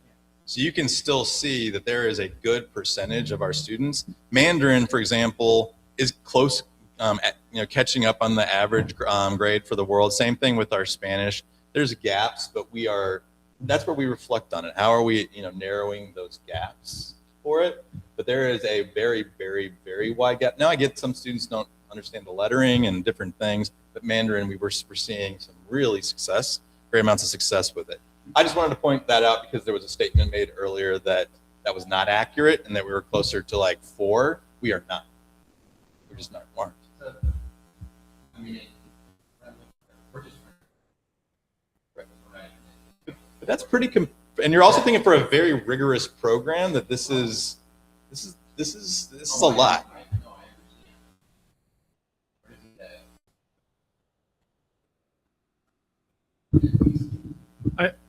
I really want to push back a little bit because I think in a lot of these spaces, like you have to remember, like you're also coming from a country where the norm is one language, right? We're competing against other countries where the norm is 3, 4, 5 languages. So like, I really do want to push back on that. I wonder what it would be like if we have like the average US. We are free. There are a lot of people that think English. Yeah, and I appreciate you doing it And because like also look this. at the highest grade here. The highest grade in many of those languages is higher than the average. So we do have some stellar students who are exceeding expectations in that classroom for those language That's classes. a good, like Mandarin, for example, you have 4 students with a 6, 2 students with a 7, which is insane. You know, so there's some real, like, same thing like we're seeing within Spanish. Yeah, so everything that is highlighted, all of those students, even if they just took this course and went to University of Illinois, they may get 2 classes of credit. Like it's, so there's something really special about that, but I just needed to correct just some of the things that were shared that this is the data. I wanted to just see it because I know it was been a hot topic for us in conversation just about what those averages were. And I wanted you to see it from the IB report. Is this the most recent testing year? Yeah. I remember you presenting this earlier to us, I think, when we were. Yeah, this was from the state of the school. That's why I just wanted to reference the data because anyway. But not from this school year. It's This was from last. It was school not this. We don't have that. We don't have that yet. Or I don't have that yet. But this was from last year's, and this is pretty consistent with previous years too. Mm-hmm. So it was just I wanted to clarify to make sure that was clear. You know, other things. Just we're excited and getting ready for the summer and all the work that is going on. There's a lot of planning going into that. You know, our line connection. We already we are trying to do something very different in also planning well in advance for all of the major things going on. We already have the date set for the next 2 graduations. We've already got it booked with UIC for 27 and 28. So we have our dates set. We did push it a little bit closer to the end of the school year. One, because UIC has a conflict. They're having their own graduation with the end of the school year extending a little bit more. So we have to push ours back just to maintain that space. In the communication that went out about fees too, I did put in there, you need to pay your fees or you're not going to get your full allotment of tickets. But all families get 4, and then obviously 10 plus for those who, but we already have those dates. We already are solidifying our quick start date, which is where students come back, get their photos, their IDs and all those things. Back to school bashes. We're trying to like literally outline all of our days of major events for the next 2 years to just stay ahead of all the things. Prom, homecoming. Yep, trying to get all those dates set. It's really fun when you come all the way downtown for graduation and you eat dinner in the West Loop and then you live in Portage Park and then you realize you left your graduation tickets at home. My husband had to, it was the worst traffic ever. It was. You can blame that on who was, there was a concert. Bruno Mars. Blame Bruno Mars. It was but I got lucky because one of the Germans or girl from Germany doesn't have a lot of family here. Nina, she's on the soccer team and she saw me like waiting outside. So we got 5 tickets right away so we could go in and at least get our seats before my husband got back with the remainder because we had 10 people. It was awesome. Also, can I ask what time is the graduation set for?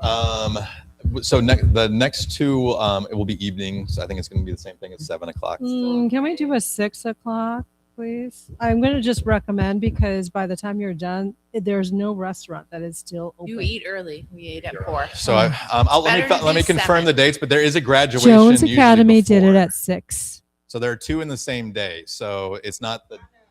Back to back. So yes, even on a night. So we were the second one of the day. That's why we couldn't get in till 6 because they were cleaning. Another high school had just finished theirs. We did the Saturday morning one. I kind of like that. We went out to lunch. Yeah. So we did on Memorial Day weekend. We also got a lot of Are please we don't still do it. Are on we doing no, we're Memorial not. Day again? Yeah. Actually, I do want to give props to a local restaurant in Little Italy, Chez Joelle. If anybody's ever been, they kept the kitchen open for us until 11 o'clock. The good part is you'll know the date. We can encourage our families to get their RSVPs for their 2 years in advance now. So get Unless you change it 4 times, sometimes that happens. and we have it down like a machine. We had 500 plus graduates. We were still done in 2 hours. And it's done by Can you now. have 2 people, one on either side of the stage, doing the names? Only because, again, I'm just looking at other high schools that have done it. Lane Tech does it with 2 They also have twice as many people. I'll say it's when it comes to the name calling and the efficiency of it. I'll let you We're guys. we got this down. Like I've seen other graduations that go 3 hours, and for 540 kids, and to have all the speeches and everything for it to still be under 2 hours and be a meaningful experience, I think is pretty awesome. So I don't know many that are actually even below. All right. 8th grade graduations go 2 to 3 hours now. But I guess the valedictorian and salutatorian would like to know more than one They day will in not. advance. And the reason they can't is because it's determined graduation grade submission is 48 hours before graduation. But for could they seniors. you probably know who the top 5 students are? It is so. It was 10 kids who were this close. Then tell those 10 kids you are this close. Prepare something. That's a good idea. Yeah, if you go to the Oscars, you always have your speech. Right? Yeah. Yeah. Exactly. It's kind of I like the that idea. Oscars. We can work on that. Yeah. Because they both come. Yeah.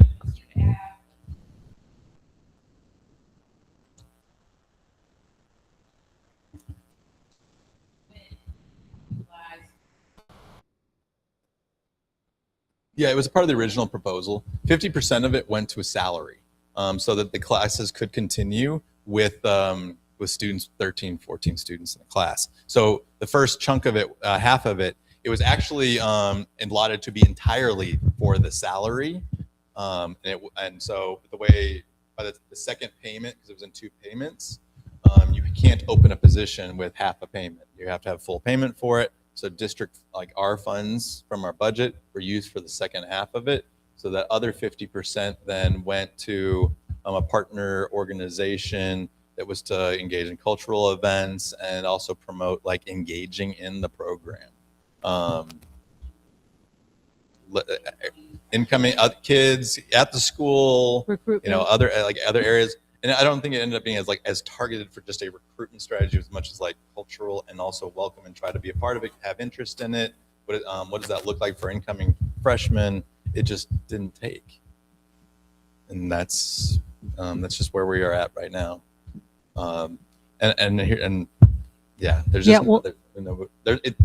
We are moving on. And we will reevaluate. And part of our senior survey we sent out to students was asking, hey, what language, if you were to take any, what would you have taken? And go from there. Yeah, and I recommend reading the article in the Chicago Tribune that was put out on Sunday It's fair about the and Arabic program. All right, so is that it for principal yeah, report? I think I talked enough. Okay. Committee reports. We didn't really meet. I didn't. I don't know if any committees met between the last LSC meeting on the 21st of May to today. We have the PPLC and the PPC. Did you guys want to? Yep. We met and we passed 2 big end of year motions. I will read them aloud. And if you would like me to send them to you typed, I will do so because one of them has a lot. So our first motion was that prior to school year 2026 to 2027, the SLT will strengthen, clarify, and publicize school-wide attendance-related policies and practices, including 1, late and makeup work, 2, late and makeup work due to family vacations, and 3, supporting students who participate in school-sponsored trips. Our other motion is that the SLT will provide a monthly update throughout the 2026-2027 school year about climate and culture. Oh, wait, I'm reading the old one. Let me read the new one. My bad. Okay. The SLT will provide 1, a monthly update that contains the data listed below. 1A, culture and climate meeting minutes. 1B, attendance data and trends. 1C, disciplinary data and trends. And 1D, a list of actions taken to make improvements to school culture. 2, professional development to build teacher capacity for accessing and using the data portal and Aspen.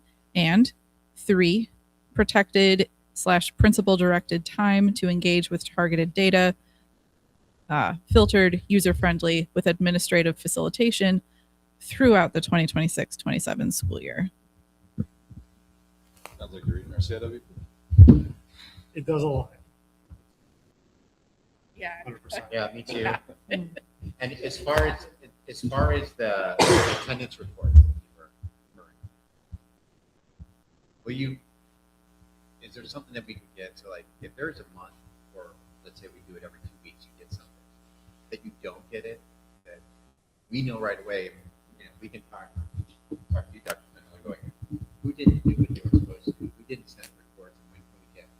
I'm real big on with dates, times, and making sure if someone's supposed to do something, that it gets done. And that way, 'cause I know Didn't work throughout the this year, year. we've had some challenges. You get your reports, and it's not getting done. Let's find out what we can do differently.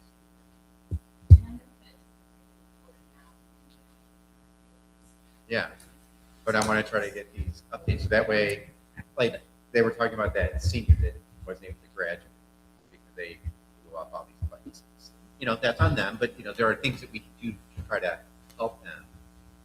But if we know early enough and we can catch it early enough, that's going to help. Maybe not just with this student, but with other people. And I like the comment that you guys have about the school-sponsored field trips and communicating assignments and misassignments during that time period. Had that happen. So it was unfortunate. Got a 0 on something that was really important. So just communicating that would be great. One thing we talked about is also a professional ed community where we're engaging teachers in this process, not just me. The default is there are policies. It's the district policies, right? So any student who has an excused absence, a double the amount of time to make it up. That's a policy that is real with the district. I mean, students and things that are unexcused don't have that. Well, opportunity. this particular teacher was out on leave, and so there was no communication. It was a sub. So what I would still like to do is engage our teachers in that process. We did the same thing with with our mock schedules. We were able to really kind of like focus that, but I do want to engage like a group of people interested in that, and so it's not just a top-down policy. And I will also say that those were just the motions, not necessarily all of the conversations and thoughtful subcommittee work that went into that. There are like some supporting documents that the subcommittees have already worked on in support of some of those things. So I just wanted to share that it's not just the words on the page. It was also really intentional going into that. I do have a question.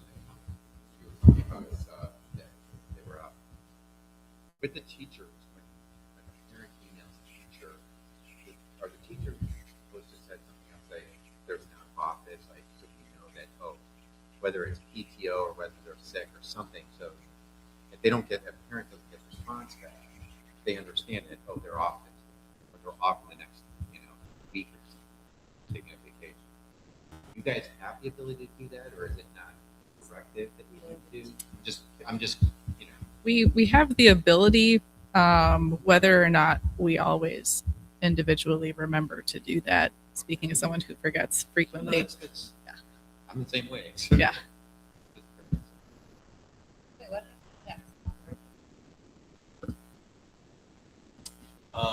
There's actually a meeting today. We were able to come and get that group to get things moving forward. So it sounds like some people have had access. It's more of some people have had access, but not everybody's had access to it. We already paid the bill. Maybe we should pay the bill until it's set up correct.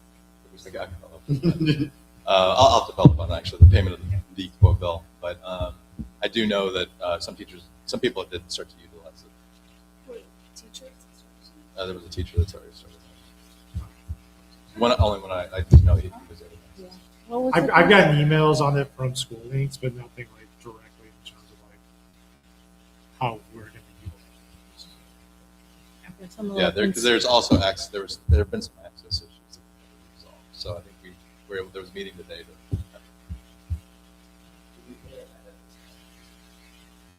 It was for next were gonna test it out the last quarter of the year. Yeah, I'm just a little wary of outside, programs when we have a robust internal process here with Aspen. It just needs to be reported out. Well, this is different. We can text everybody. You can't even trust Aspen though, because I was messaging my daughter on Wednesday. Why aren't you in class? Fourth period, that's not your lunch. And she's like, I'm in class. She takes a picture. She's like, you want to talk to my Mm-hmm. you want to talk to my teacher? He's right here. I'm like, Yeah. no, just let him know he put it in wrong. And Yeah. please show her like. I guess on that topic, how is the cell phone policy being reinforced?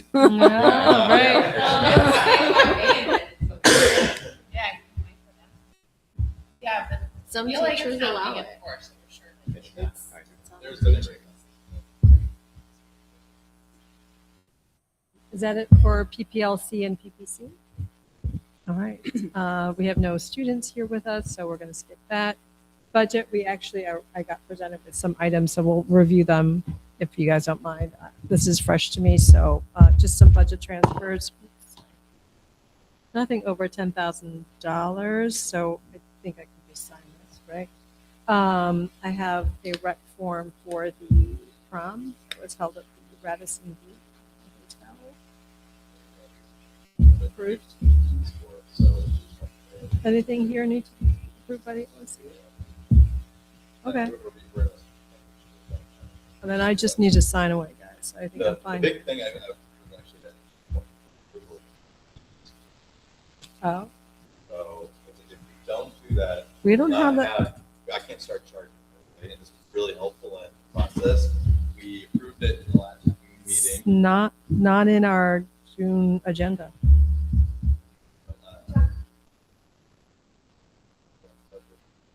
It's got to be on the agenda. I mean, I shared the agenda. No one presented Do you that. have budget? Vote to approve fundraisers, student fees, and any budget transfers over $10,000. Okay, all right. I guess we'll go with I that. think that's all that's so we did $450. We approved it at the new meeting so that we could start right now. And it was extremely helpful. I think that's why I think helping them be able to do this all summer. In the communication plan, I intend to initiate the plan again. I would say 450 works, but I know there were conversations at the LSC about potentially raising it, but I exact same supports that we did. In that included the visual and performing arts $50 fees, and then it also has taken AP exams, paid for it, you don't have waivers, that's also part of it. So much of that, they had a graduation fee this year. Basically the same thing we've done this year.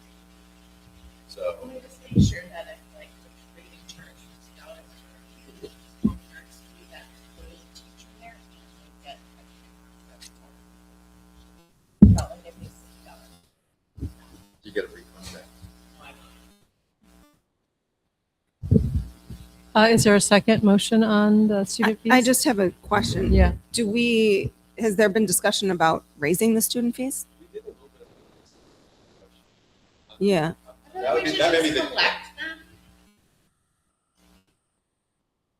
No, I agree. I think we're fine where we're at, but one of the things we talked about with,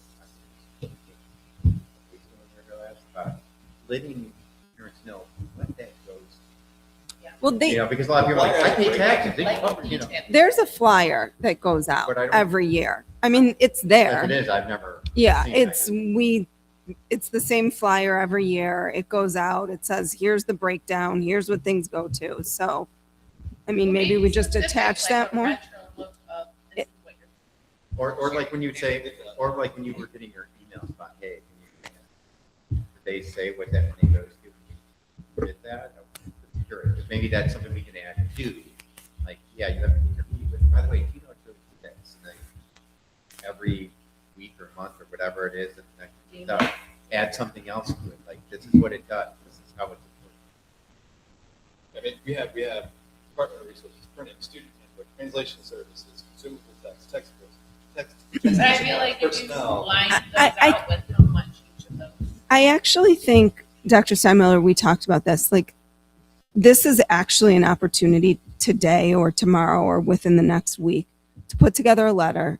The LSC approved our budget. We had a $1.5 million cut or whatever it is, 1.125. Here are the things that are going to be impacted. As a result, we have already approved fees for next year.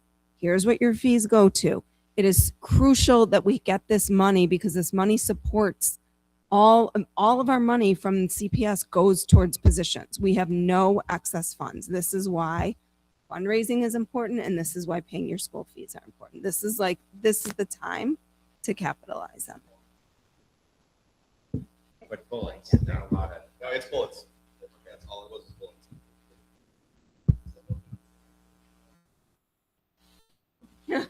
Let me finish this last week.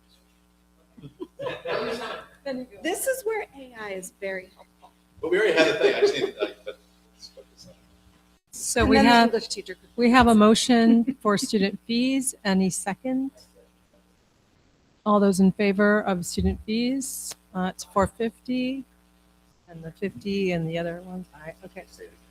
The letter, Paul, there was was one your- last fee. Did you read it? Okay, The so I one- think it's unanimous, right? One last thing, we do this every year too. All athletic teams and clubs can do one of the following. They can sell swag, spirit wear. They can collect donations. They can have their athletes purchase their own uniforms, etc. And they can do summer camps. That's a new addition. We had to do that as a separate note this year. But it's really, our kids are in eighth grade. So those are 4 things for all athletics. I would say the same thing applies also to our clubs and extracurricular activities. We did the same thing last year, but also like imagine robotics, for example, doing a club and some are doing it at camp, or of our non-athletic programs. If they want to do the same fundraising efforts, they should also have that same opportunity. Yep, everything falls in. So we're not having people coming to us with fees on like fundraisers all the time. But those 4 specific, anything separate from that, if they're doing like a popcorn sale, if they're doing or whatever, it's still happening. So what are the 4 again? It's they can collect donations, sell spirit wear, have purchase their own uniforms, and then they can do camps. The uniform part's important. We have used a single dollar in school funds towards the uniform. We now own it. We have to hold on to it. Keep it. It's part of the school property. So it's just easier actually.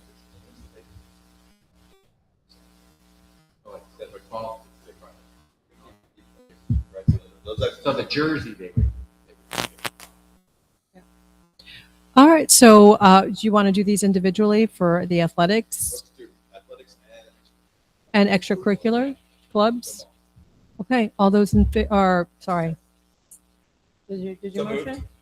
And you seconded. All right, all those in favor say aye or raise your hand. Okay, that is a unanimous vote, so that motion carries. We talked about having a attendance subcommittee meeting in July also, and you said you were not yet sure like who was doing what responsibilities. Do you know that yet for purposes of scheduling? Is it still Miss Thea? When school lets out, that's when we start doing this.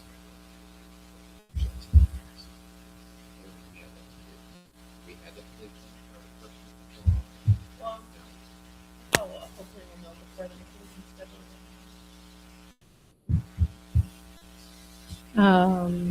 Amy? I have something sort of off. It's related to college and career stuff.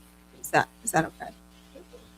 We have extracurriculars. Yeah, I didn't know. Extracurriculars. I think Denise, Miss Morris couldn't make it. I don't know if she's online. It'll make it like, Okay. We've been going through the hiring process. We're kind of finalizing any of our onboarding. We have swim coach stuff already lined up for the fall, so that's great. Our new AD will start July 1st, so we'll have that going. So we'll have those 2 positions supporting everything going into next year, because that's really essential. We'll do a role and response once we fully start staff. We'll shift roles and responsibilities. One thing that from that coordinator, but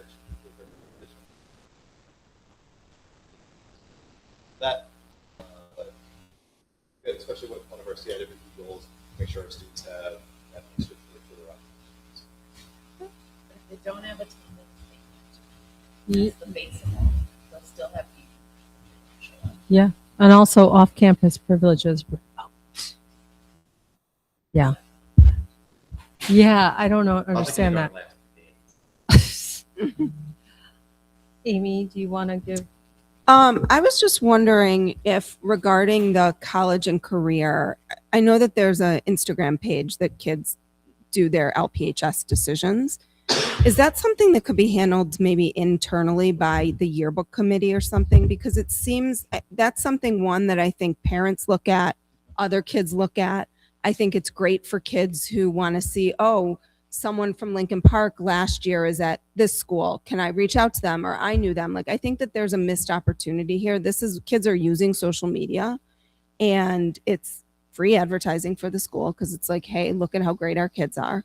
And it's not utilized appropriately. And I think if it was in-house, where either it was people showed up at the college and career office that when they commit to a school and they have their hat or whatever it is. I mean, look at some of the other schools. Look at Whitney Young. Like, they clearly have someone there that's handling this, that's posting it.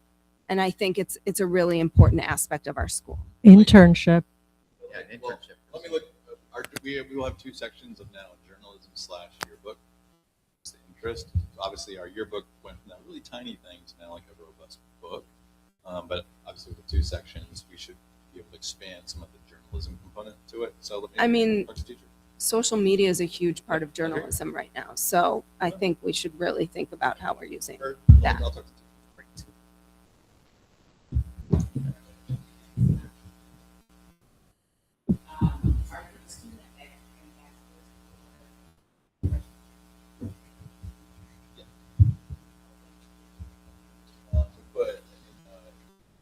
we have classroom for all the students, put out advertising stuff, positions, they apply, they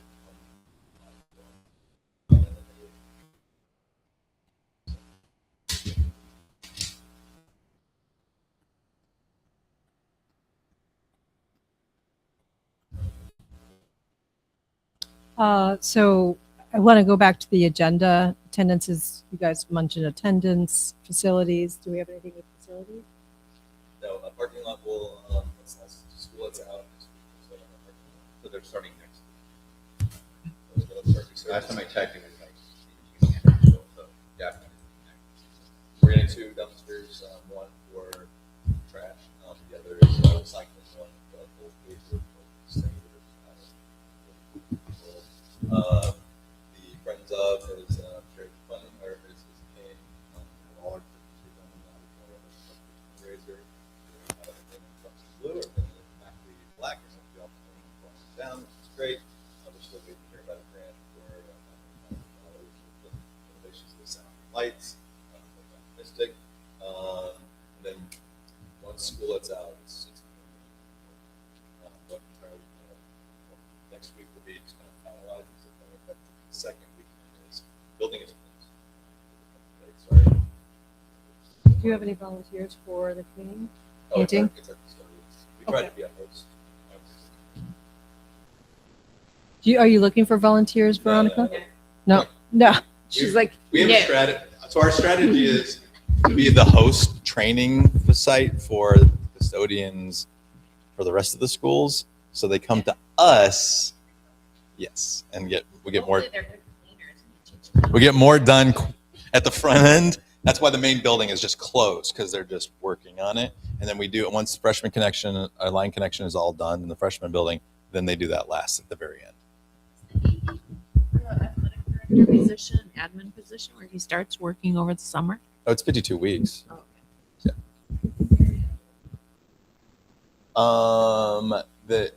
There was our next facilities meeting is Monday, but last I heard we're working with capital for funding because of all the injuries from the floor. So the $500,000 grant, that's coming from the alderman's State. office? From the state. And when do you, well, they just passed the budget this morning at 5:30, 5 o'clock, right? Something Yeah. So hopefully we're here soon. What about the, Do you have any updates for us, Paul? Oh, I know you're.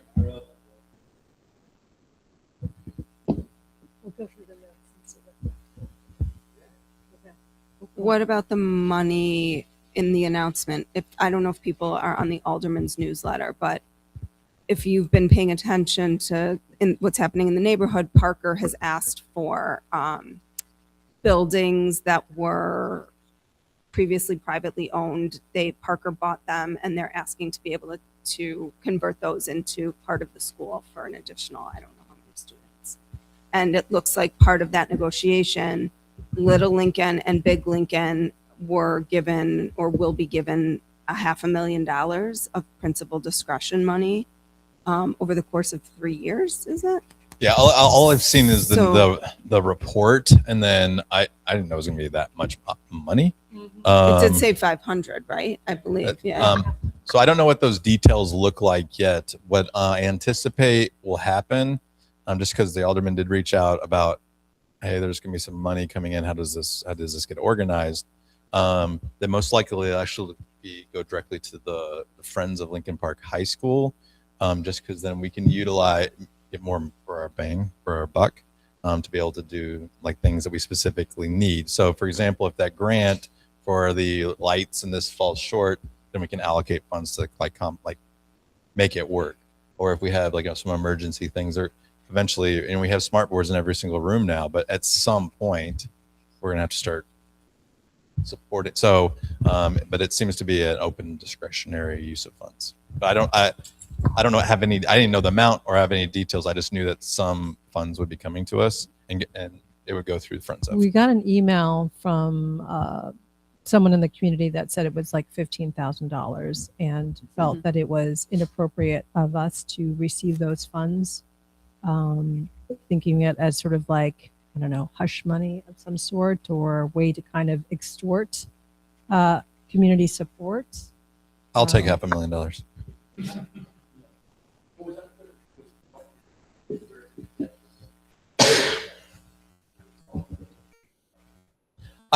Based on our data, I don't see that. And this is something that I shared with. We're not seeing a decline in enrollment. We are seeing an actual increase in enrollment. I've been taken from the wait list in 3 or 4 years.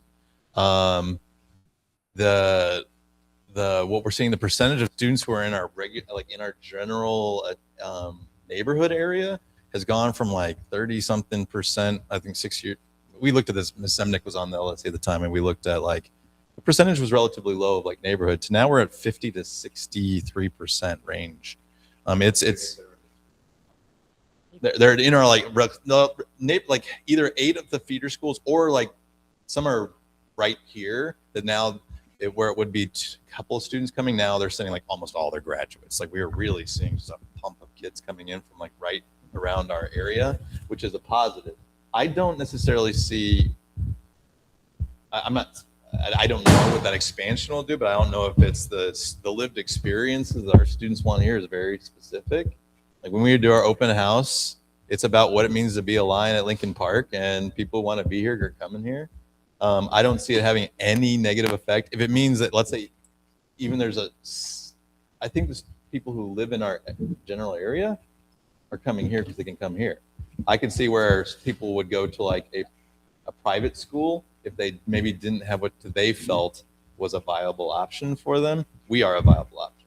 We are, I would say, the premier neighborhood city in the city of Chicago because of just how large of an attendance area we have is very unique, and our families are coming here on a regular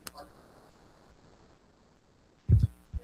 I think it's in the area. It's in our area, but I think it's fair to question though, like, what percentage are coming here because Parker? So like, I don't think Parker taking an extra X amount of kids means like they're using that. Yeah, DePaul tends to be our more of a competitor for us. Is DePaul students who would have come here as freshmen go to DePaul and come here their sophomore year. That is true. That is a true story. And just it's Parker would be doing about 60 students more a year, so I don't think that's going to affect the school much. And then just to close the book on the exact figures, it's in reading the alderman's email again, it was and it's $500,000 for both schools, so which sounds like $250 for our school. over 20 years at $25,000 $1,000 a year to the two schools. So it sounds like 12 and a half per year to us every year for the next 20 years.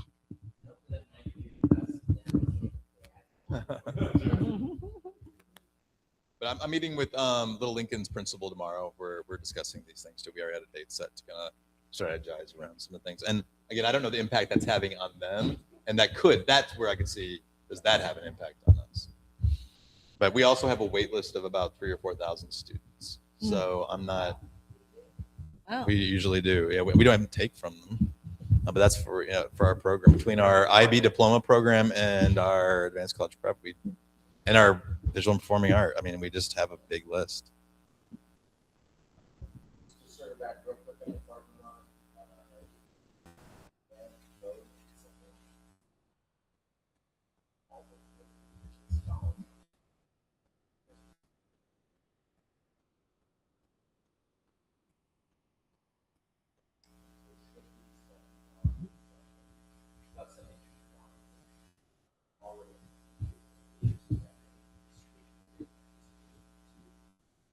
Okay, I'll follow up with real estate. Yep.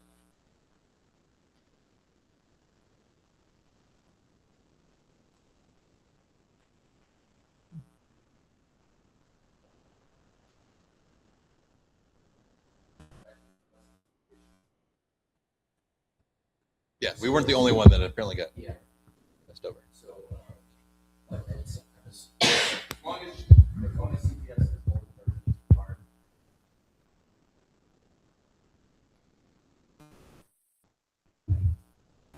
Yeah.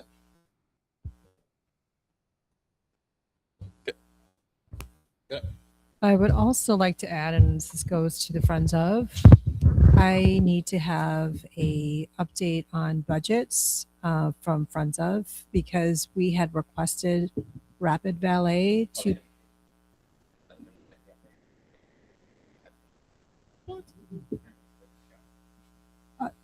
I'll find out. So I got to go to.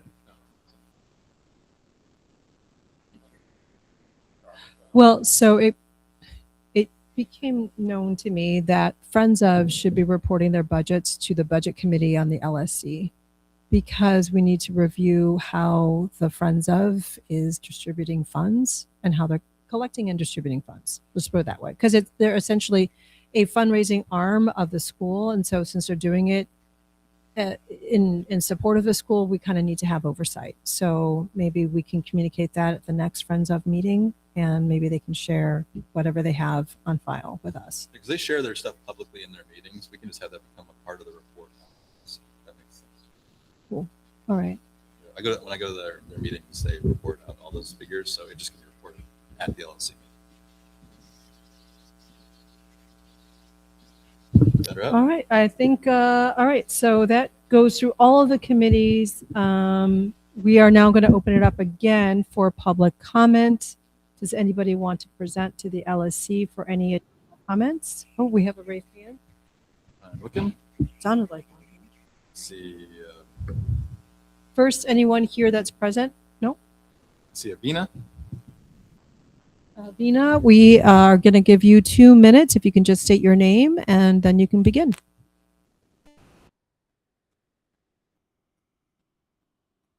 Well, I Avina, believe you you've should be been- able to participate. Unmute. Hi, my name is Vina Vilivalam. I am a LSC member at a elementary school and a prospective Lincoln Park High School parent. My siblings both attended IB, many years ago, and Miss Stuckey's been around for a while, so she might remember them. But I am coming here today because I am concerned. I thought, as a city, our schools were headed in the right direction in terms of embracing diversity and inclusion. And I'm really disappointed to hear about how the Arabic language program is being talked about in this space, with focusing on numbers and reducing it to one snapshot of 1 year. My understanding is that it's been at the school for several years, over a decade.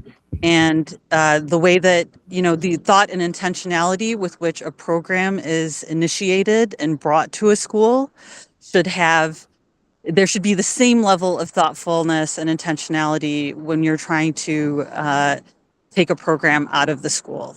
And I feel like it's being reduced to numbers when there are a lot of people that seem to care deeply about the program.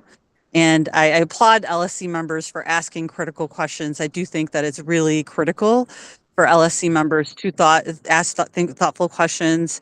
And it's a challenging space sometimes to do that. So I've been listening and also learning because I've been on my council for 4 years now, and I'm going to be a member again. I'm also going to be on the Parent Board of Governors next year. And I really, you know, it's disappointing to hear programs like these, you know, being sunset instead of, you know, there being thoughtful and intentional collaborative conversations. And I think I do really have questions around the level of outreach that's been done to ensure that the program has maintained its numbers over the years.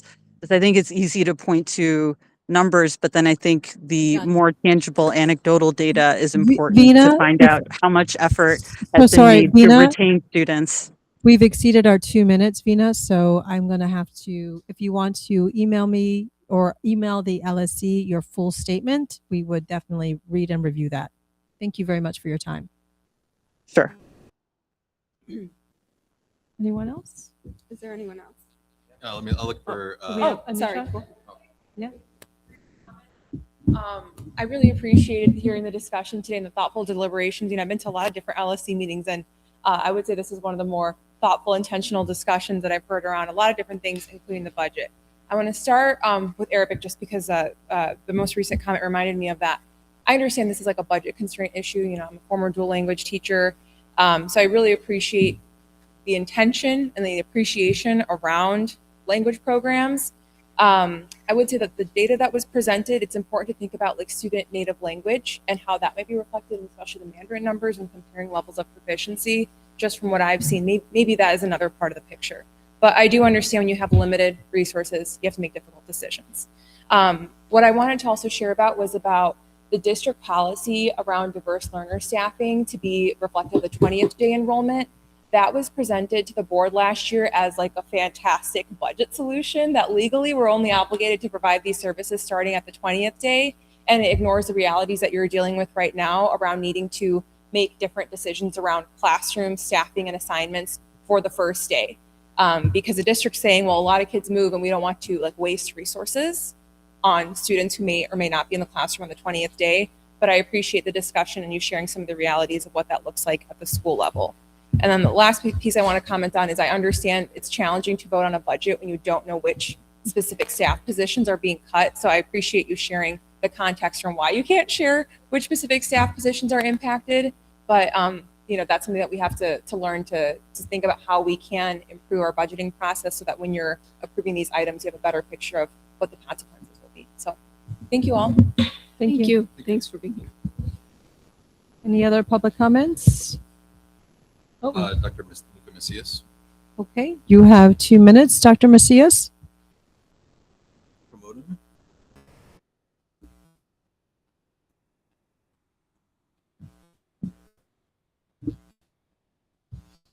Macias.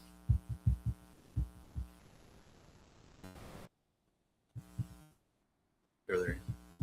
Maybe took his hand down. Oh. I wonder if it's from before. Oh, that must be. Dr. Macias, if you're still online and you would like to give another 2-minute public comment, please raise your hand on the link. Okay, great. We will unmute you. Try it again. Try what again? His hand is coming down. Should be a contributor now. All right, great. You can begin.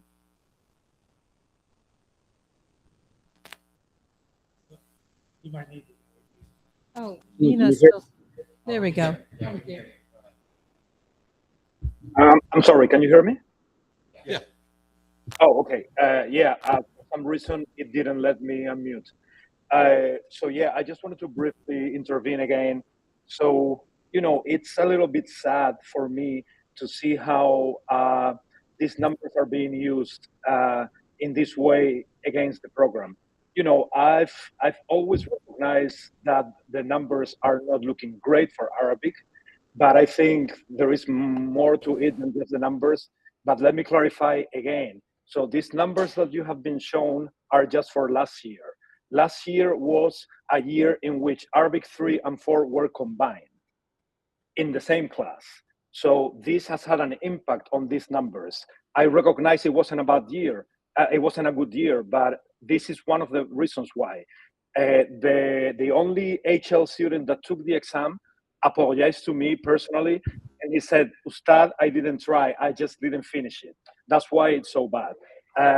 I can show you the numbers over the years and you're gonna see a very different picture. I'm not saying it's an ideal picture, but I'm saying it's not the picture that is being shown.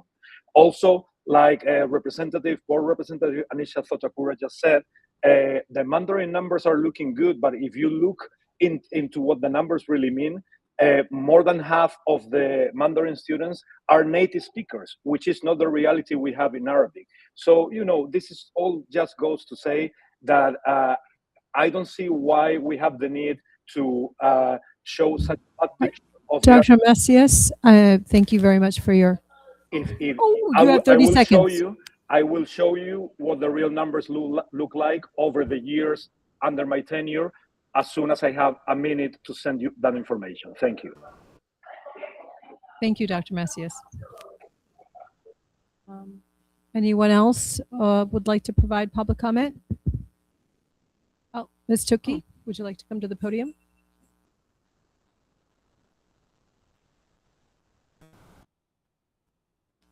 I just want to add a little bit to what Dr. Macias was saying in terms of Arabic.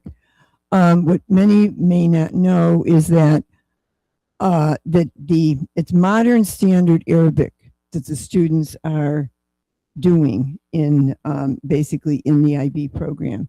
And that's something that was in a sense constructed out of what the students might be speaking at home or as a part of their culture.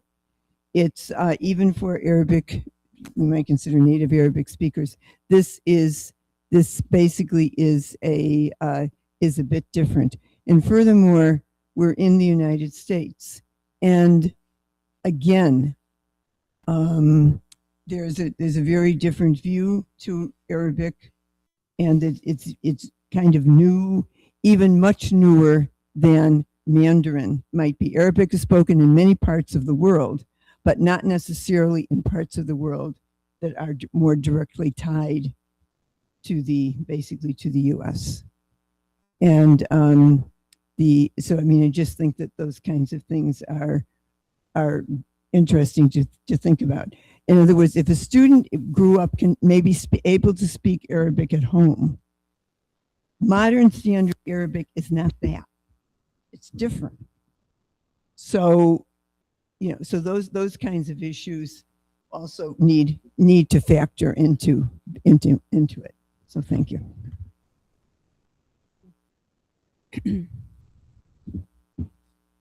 Anyone else for public comment? Oh, Amy would like to provide public comment? Yes. I don't know if it's public comment, but I just wanted to say it's been such a pleasure serving on this council. I don't even know how long I've been on it, like 10 years, maybe, I don't know, a really long time. And I've seen a lot of, that's okay.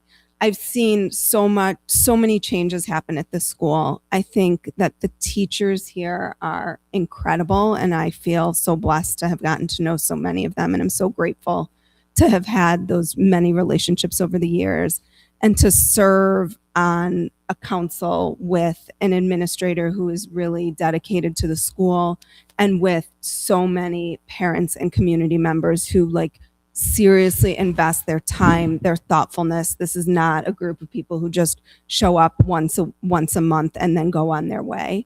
And I'm excited to see what continues to come. I had the opportunity to meet with some of the new members. They're fantastic. And I think it's going to be so great to have not my stale voice on here over and over and over again, but just fresh ideas and fresh energy. And I will continue to be here supporting and answering questions as you need.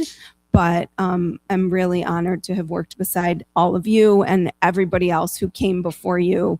And I think I'm the last person standing of that bunch. So I just wanted to thank you all and thank all the teachers, who are here, administrators, and for just continuing to support what I think is an incredible, incredible school. And I have witnessed it as my children have gone through it. So, and to see the community really showing up for this school was my dream when I started, and now it's happened. So I think there's still a lot of growth that needs to happen. I think there's still a lot of areas where we need to hold administration accountable to doing what we expect and setting those expectations high. But I have the utmost faith that everybody here is on board and we're all paddling in the same direction. And that feels like really, really good. So thank you all. And I wish you all the best and have a wonderful summer. And I guess I'm signing off. I think it's my last LSC meeting. And I think I've been on LSCs for 15 years. So Wait, I'm done. I'm done.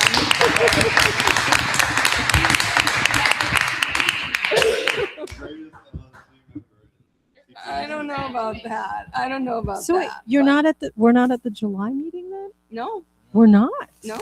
Oh, The new crew. so who? And thank you, Laura. Thank you for stepping up to chair this because it is a thankless job, and you stepped up. So thank you. You served as a co-chair, and we have such a great LSC here. Honestly, I echo everything you had to say, Amy. It's been a pleasure working alongside Principal Steinmiller.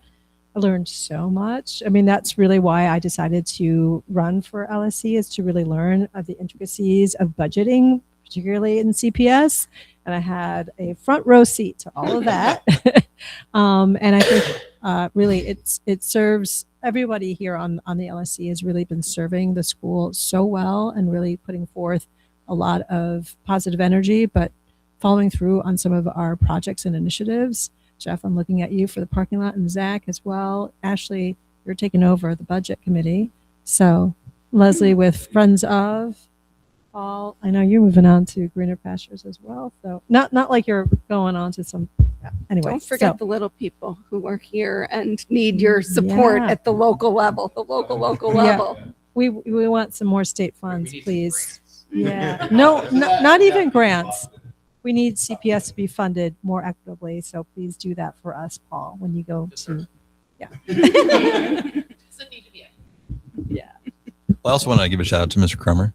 I mean, jumping into LSC mid-year kind of with all the different elections, and you do a great job of representing a voice, especially for diverse learners, and balancing out conversations that need to be raised. And in between the two of you and what you've done with the PLC, I'm really seeing some authentic, meaningful recommendations coming back that have an impact on what we're doing. I just really appreciate you being a part of this. So thank you. I will also add that Ms. Lovingood is entirely responsible for all the good things of the PPLC. 100%, she took that role on very well. So kudos. I'm getting in on this here.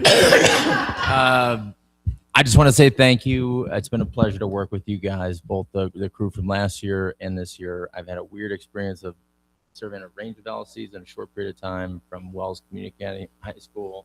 The West Side has a little bit different environment, to Peyton, which has a little bit different environment. And I just want to say that from what I've seen, I think that the right people are on the bus. You got the right people on the bus in this room who care deeply about education and making this school as great as it can be. And my hope for you guys going forward is that you continue to climb, and that as an LC you hold the administration accountable. I think that's like your job, and it's taking place right now in this meeting. You can feel it taking place, and one of the coolest parts is that there's an administrator in here who likes that and welcomes it. Might not love it, but is not making an uncomfortable environment where it's like super defensive, and that matters. So onward and upward, and it's a pleasure to know and work with you guys. I'll just say thank you as well. Incredible group here for whatever you need, and just the educators. You guys are absolutely incredible. This is not job. And so just, and staff, of course, just thank you guys. It's like always tried to bring a humility to this, that, you know, we're stepping into the building that you all are doing the work every day. So keep up the amazing work. And yeah, I really do want to help conversations in Springfield be informed by everything we continue to learn here. So you guys have my cell, and I'm here to be a partner. And they will What a chair you got there. I move to adjourn. I second. Aye. Aye. All right. Well done, y'all. Oh my God, I can't wait to see how my mind. Take it, Paul. Take it, Paul, baby.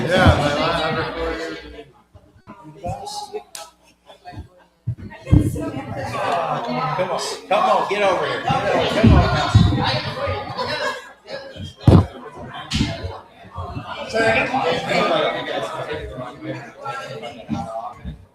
100%.